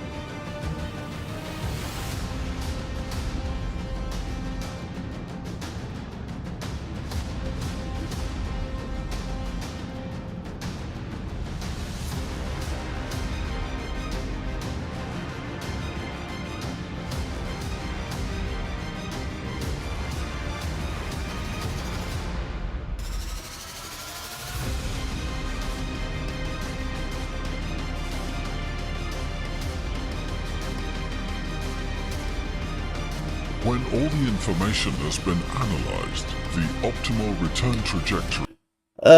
This one just doesn't understand how physics works. Just because an object leaves the surface of the Earth doesn't mean all of a sudden it doesn't have the momentum of all the other movements that it was a part of when it left the surface of the Earth. I hope you're ready to learn something new and see something quite shocking, to say the least. And it took place way back in 2013. We have some really cool footage here we're about to show you of the crew on the ISS who was supposedly surprised by entertainer Peter Gabriel. And he wows the space station crew, this video says. But that's not really what this video is about. When you look at it much closer, you see a different story. And this story will answer the question of, do astronauts bleed in space, and what does it look like when if they are to somehow have an accident? Because you see them doing all sorts of weird somersaults and flipping. Okay. And you always thought, what if they smacked their head on something? What would happen? Would that blood not just go everywhere? And would they stop bleeding normally? These are questions I used to have. We now have an answer to this question, because here's Peter Gabriel, I believe is his name, on the phone and surprising these astronauts. He was visiting the Space Center here, and Hadfield got his guitar. These guys are all here. Nothing fake going on. They're all here. No one's in front of a green screen. And he's holding up the microphone. This young man over here with the microphone is holding it up for Hadfield. And we'll watch, see what it looks like at first glance.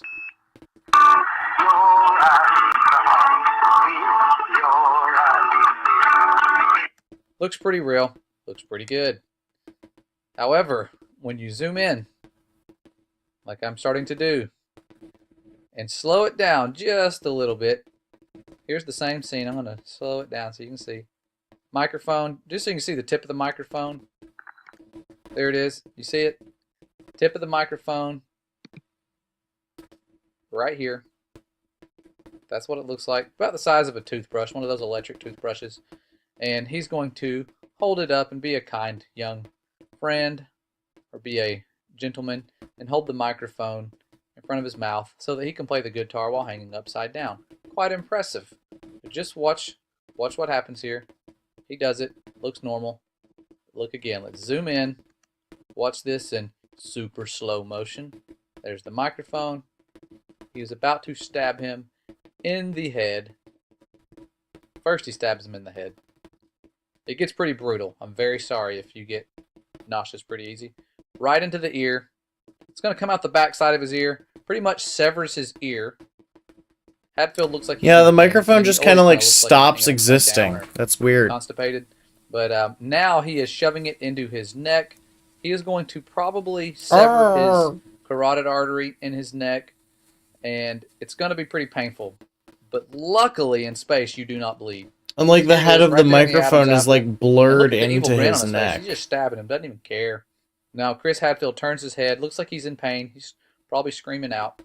But look, tip of the microphone completely inserted into his neck. Completely.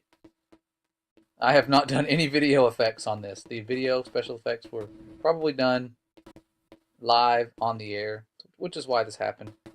There it is. Now it's in his face. He's going to pull away and watch it will vanish. The microphone, it vanished. The microphone literally I believe vanished it. completely. Okay, watch again. I'm going to rewind Okay, we it don't really need to slow. do that one for 25 Hadfield minutes.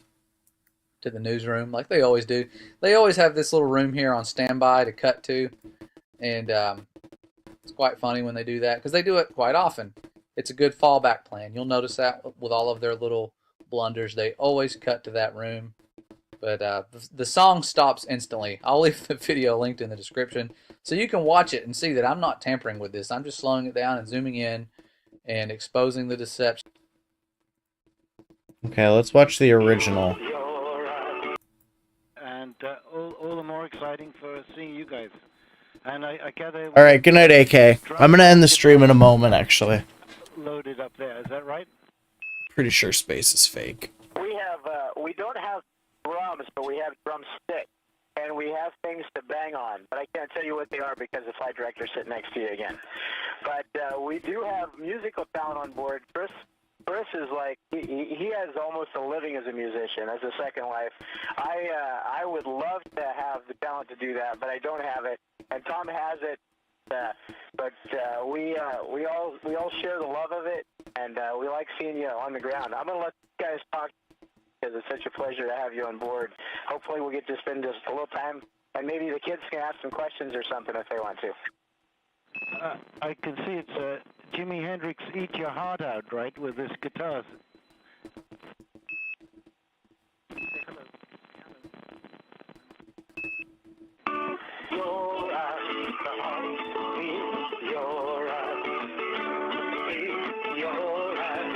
There you go, playing your song way up here, I think.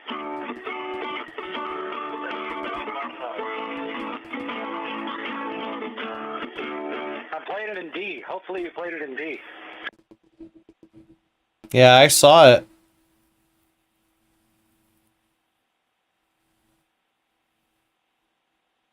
Played it in D. No, look, it totally does the thing. With this guitar. So first, the microphone, it's very interesting. Yeah, this is the official NASA YouTube page. So the microphone bounces off his head. Boom. Then, when he begins using it to record this dude playing, is when the video glitch begins. And as soon as, yeah, you can see the outline the whole time. I don't know, it's weird. I'm playing it in D. Hopefully you played it in D. That's okay. It's not every day you have to talk to people on TV, but it's really nice. Most of the time we don't get back in mission control, so it's really nice to see you guys there today. And I see you've got a lot of followers.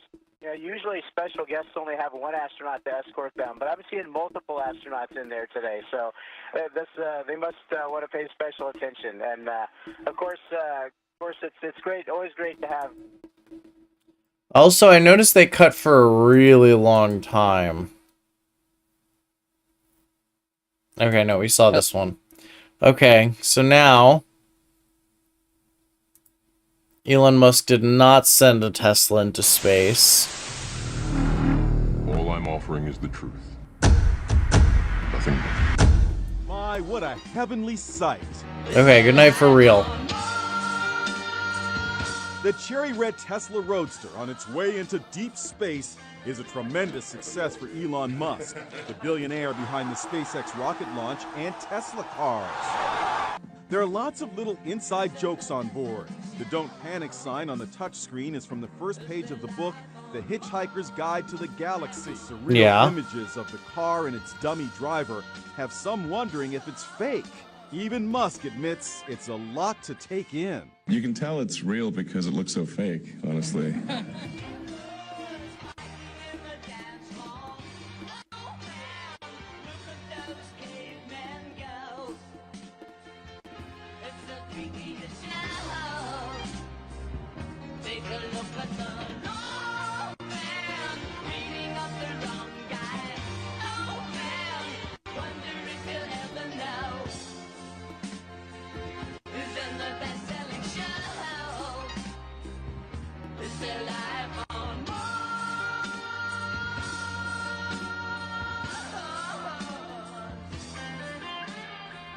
Good afternoon, everyone.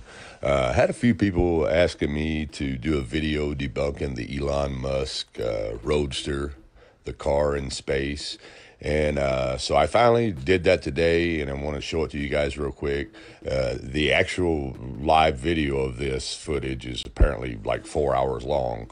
I'm definitely not going to show you that, but what I am going to do is break it down just to this one little segment of the film to show you that it's fake. So what we're going to do is go back and watch the clip that I just showed you. But we have definitely got to change Elon Musk's taste in music. Elon Musk's taste in music. Now, let's take a quick critical I don't know anything about cars.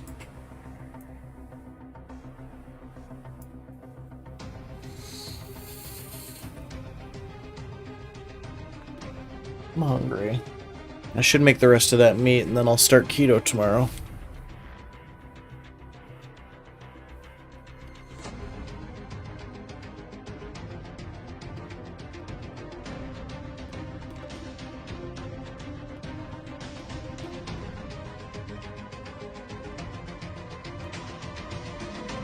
Yeah, there's this moment right here where we're in a studio for some fucking reason.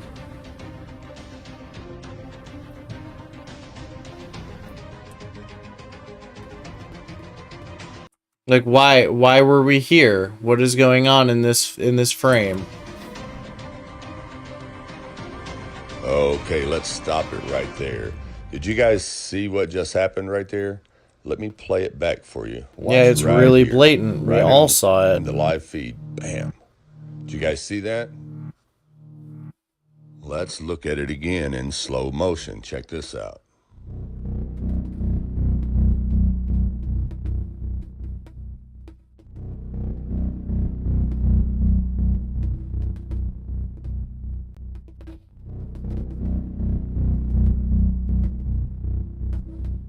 Okay, did you guys notice where the green screen came on? Check this out right here. Look at the background behind the car. I'm going to show you where he actually truly is. He's not in space. Let me show you where he truly is. Check this out. Okay, now here the car is at the Space Center just before launch, supposedly. Now, see this thing surrounding it? This is your green screen, your simulator. That's all it is. See this background right here? Does that look familiar? Look at it again. As you can see, the background is identical. He's not in space, people. It's all just a bunch of fakery to deceive you. I don't know. Now, I check believe this a out company right would fake See how sending he's something to just space turning for publicity. One spot, he's just turning. Well, that's a green screen around him. He's just in one spot turning. And it even showed you, I even showed you in the footage before, he's on this little platform, it's got a little track on it, and just sits there and makes that car turn. As you can see right here, see that little track down at the bottom? If it's a green screen, you don't need it to turn. Bottom of this thing that it's sitting on? Yeah, that's all that thing does is sit there and rotates. You've been fooled, people.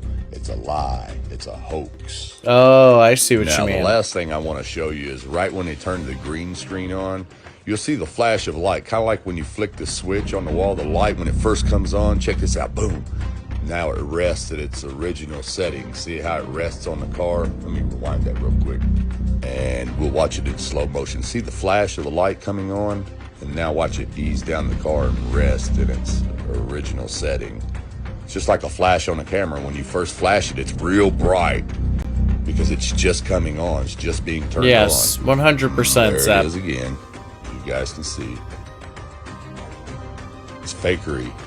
They're deceiving you. They're lying to you. It's a bunch of fake bull crap. It's a green screen, people. And then admit to doing so on their first Grindr date out with some cute twink.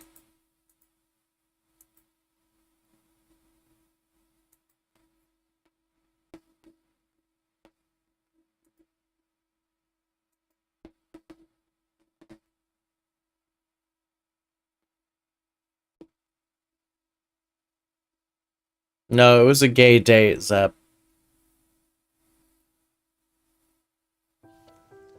What is tomorrow's content? I don't know. I haven't even committed to streaming tomorrow.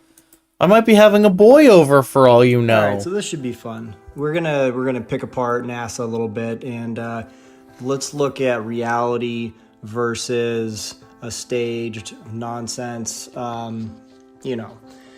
Disneyland ride to dazzle your mind and dazzle your eyes and give you the illusion of people flying into outer space. So we're gonna compare actual G-forces placed upon human beings in a centrifuge, on actual airplanes, and then we're going to show you footage of actual rocket launches on the Soyuz rocket, the same rocket that I don't live in California. All the for evil many, corporations years don't now. have I think it's at least offices 20 near me. years, up to the Also, everyone evil is a twink.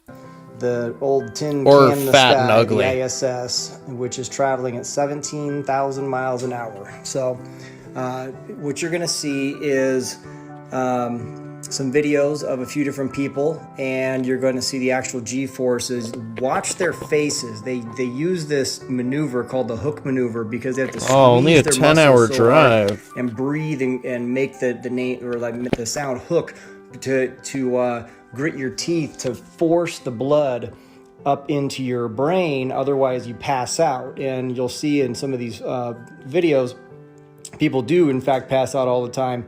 And keep in mind, a lot of these astronauts that are going up there to the ISS, they're old, they're skinny, they're not in shape, and these people doing these actual G-forces are typically athletes. They do weight training, they're physically fit, and you got this old lady supposedly going up in that dick-shaped rocket not that long ago with William Shatner. She's like 80 years old. With probably, I think it's 4 or 5 Gs. It's complete nonsense. She's just sitting there twiddling her thumb, and it's all show. It's all make believe. So let's jump into this.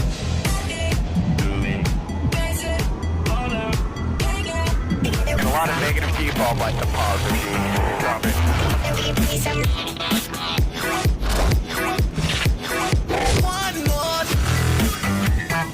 That's all good. Nice work.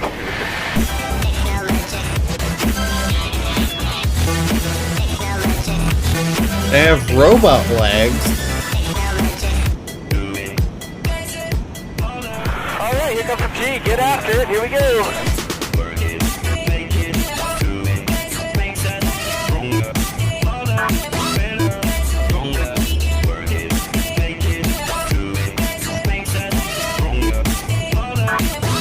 This is the Royal Air Force Training Centrifuge at Farnborough, and the team here are going to push me as far as they are allowed to push a civilian. The centrifuge, what it does As far as they're allowed to push a civilian. For our routine pilot training, the first time pilots go on the centrifuge, we expect them to get up to 5G without... We increase the G that Tom is exposed to. The blood's going to be pushed down into his feet, and he's going to have to work really hard to push that blood back up to feed oxygen to his brain to keep him conscious. And in real life, we would be expecting that person to be flying an aircraft whilst doing that.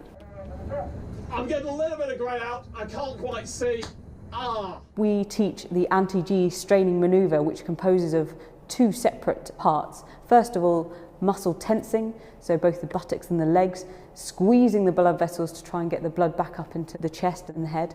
But also the second part is a breathing maneuver, which increases the strain in the chest, directly increasing the blood pressure to the great vessels in the chest and keeping him conscious. And when you lose blood pressure to your head, you could even lose consciousness, and we term that G-induced loss of consciousness, or G-LOC.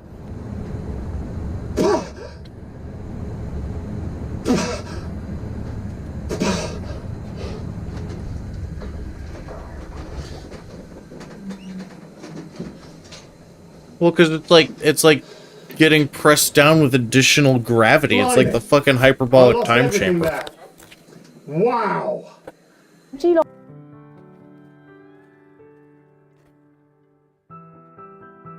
This is good footage. This is really good footage of a 1080p website. Effectively increase the weight of the body, so that at 5G you feel 5 times heavier. G can be fatal, and in simple terms, you can stop the blood flow to the brain, and that can kill you. This chap is now at 5G in the machine. And sure, after just let's go with seconds, that. His brain is so starved of blood, he goes unconscious.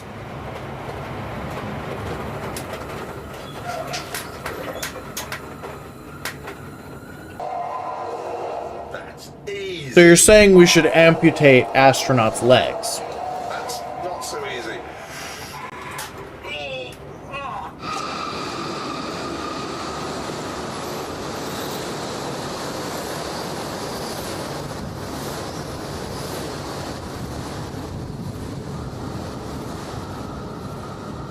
He's not quite sure what to expect, and I think it's probably coming as a bit of a surprise to him.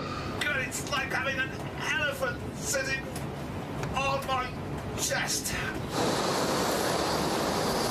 The blood is actually draining away from his brain at this point.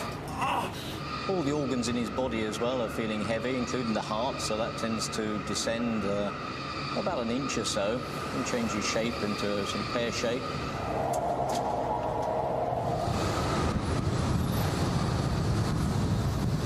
I'm going to try and lift my arm up now.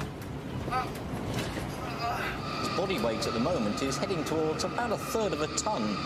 You can see quite clearly the effect of the increased G is dragging the soft tissues of his face down, so that it's actually getting a very saggy, rather sort of elderly appearance. I'm not at all convinced he's enjoying himself here.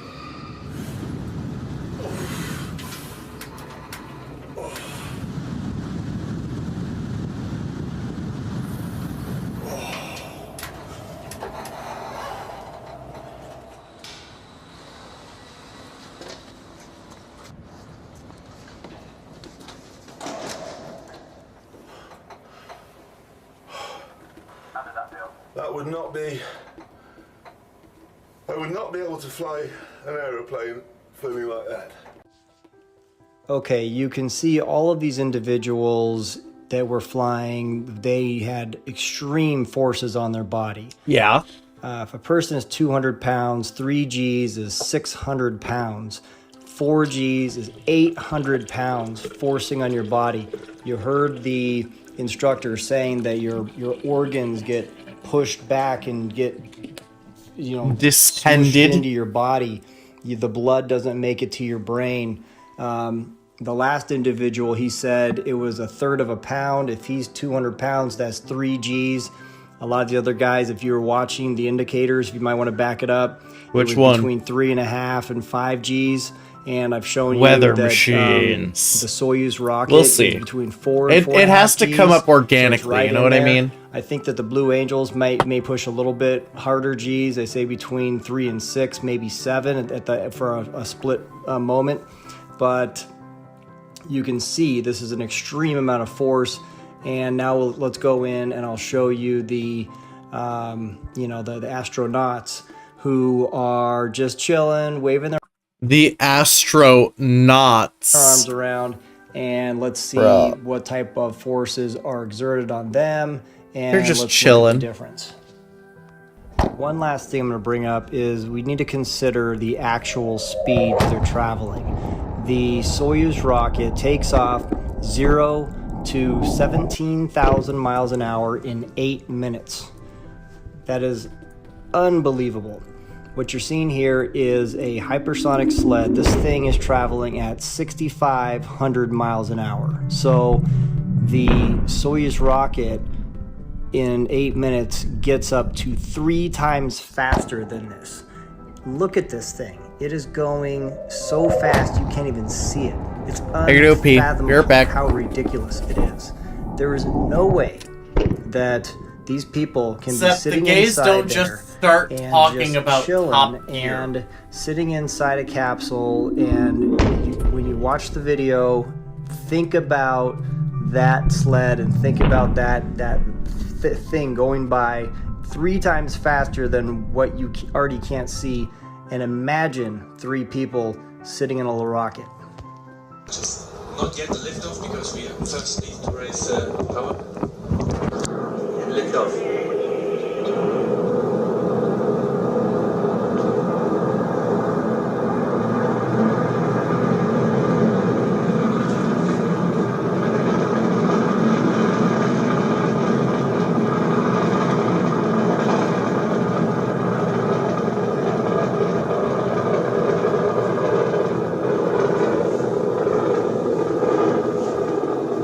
Just spectacular. The launch of Soyuz MS-9 and the beginning of Alexander Gerst's Horizons mission to the International Space Station, broadening horizons in science and space exploration.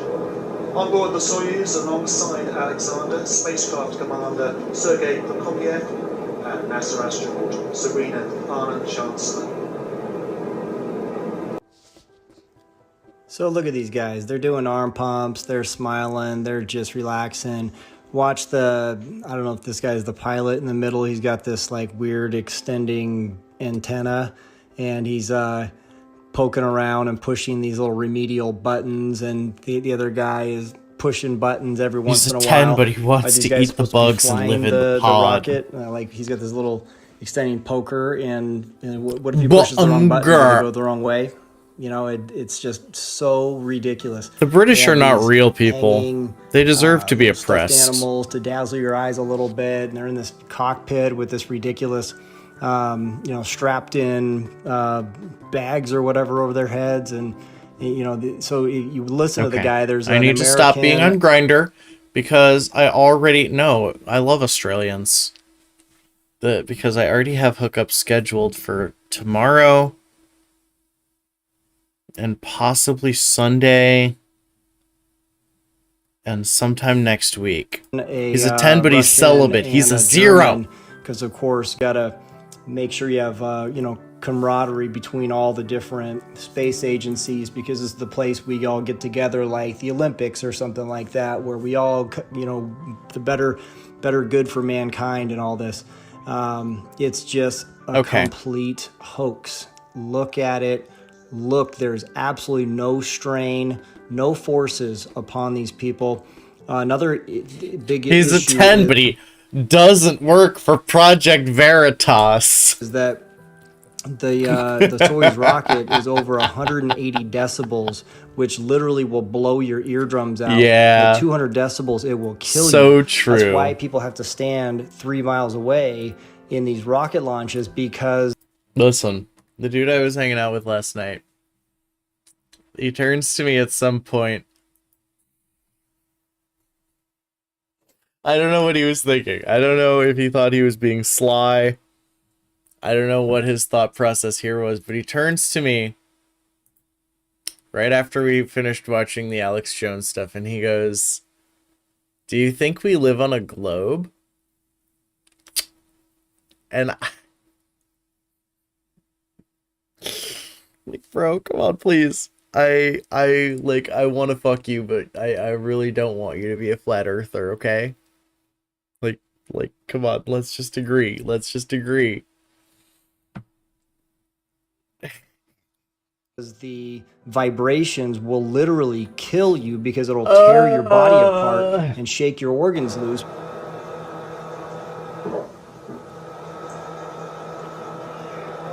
Now we're reaching the peak G-load during the launch phase. So these are now live pictures we are seeing from space, from outside the spacecraft.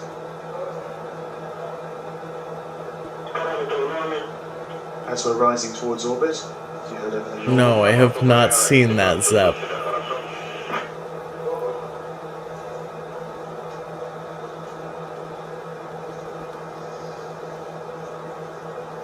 So this is first for... Yeah, those astronauts are obviously not experiencing G-forces. In the butthole, God's gonna put a cancer in Yeah, the I think he butthole. is. God's gonna put a cancer in the butthole of every sodomite. Every sodomite's butthole will get cancer in the butthole. It'll burn and burn and burn. They won't be able to sit down because of the burning in their butthole. He can't sit down. He's got a burning in his butthole. He's got a fire. He's got a flame coming out of his butthole. God's going to have a flame coming out of your butthole. You're going to have a flame coming out of your butthole. If you thought that AIDS was bad, you ain't seen nothing yet until you see the... If you thought AIDS was bad... a flaming butthole. Your butthole will be flaming and you will not be able to sit down until you have a flame coming out of your butthole, and there'll be people walking around all over America with flames coming out of their butthole. And everyone who takes it up the rear, everyone who has a penis injected in his butthole, when that penis comes out, the flame will start burning, because ain't nobody gonna stick no penis in that flame.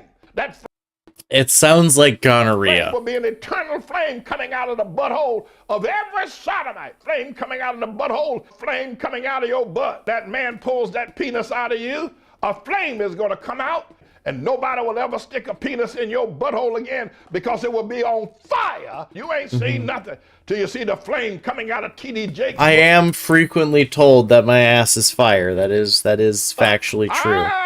Lightning bug. Got a flame coming out Lightning of your butt. bug. All flames shooting out of their behinds. You're going to see the power of God. Flame of fire is going to come out their butthole. Will have a flame coming out of their butt. You women that have a flame coming out of your vagina. You're going to have a flame shooting out of your vagina. And amen. And amen. All right. Super cool. Okay.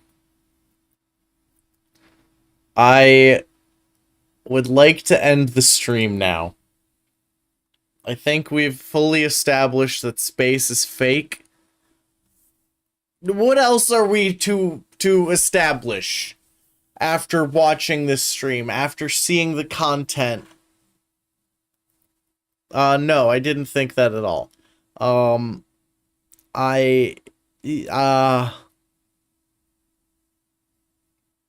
Why is space fake?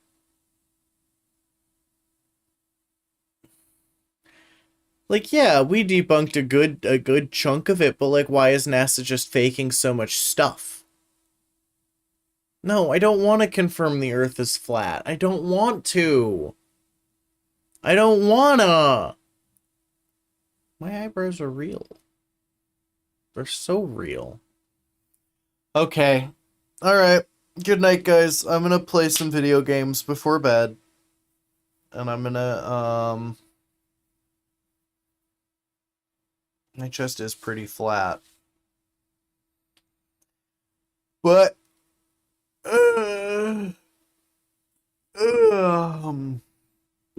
alright. If space is fake, Earth is flat. I know, and I don't like that conclusion. Buy a grill, do some push-ups. Yeah, I'll work out tomorrow. I don't have anything going on. Alright. Talk to you guys maybe tomorrow. Probably not tomorrow. I'm probably having a boy over.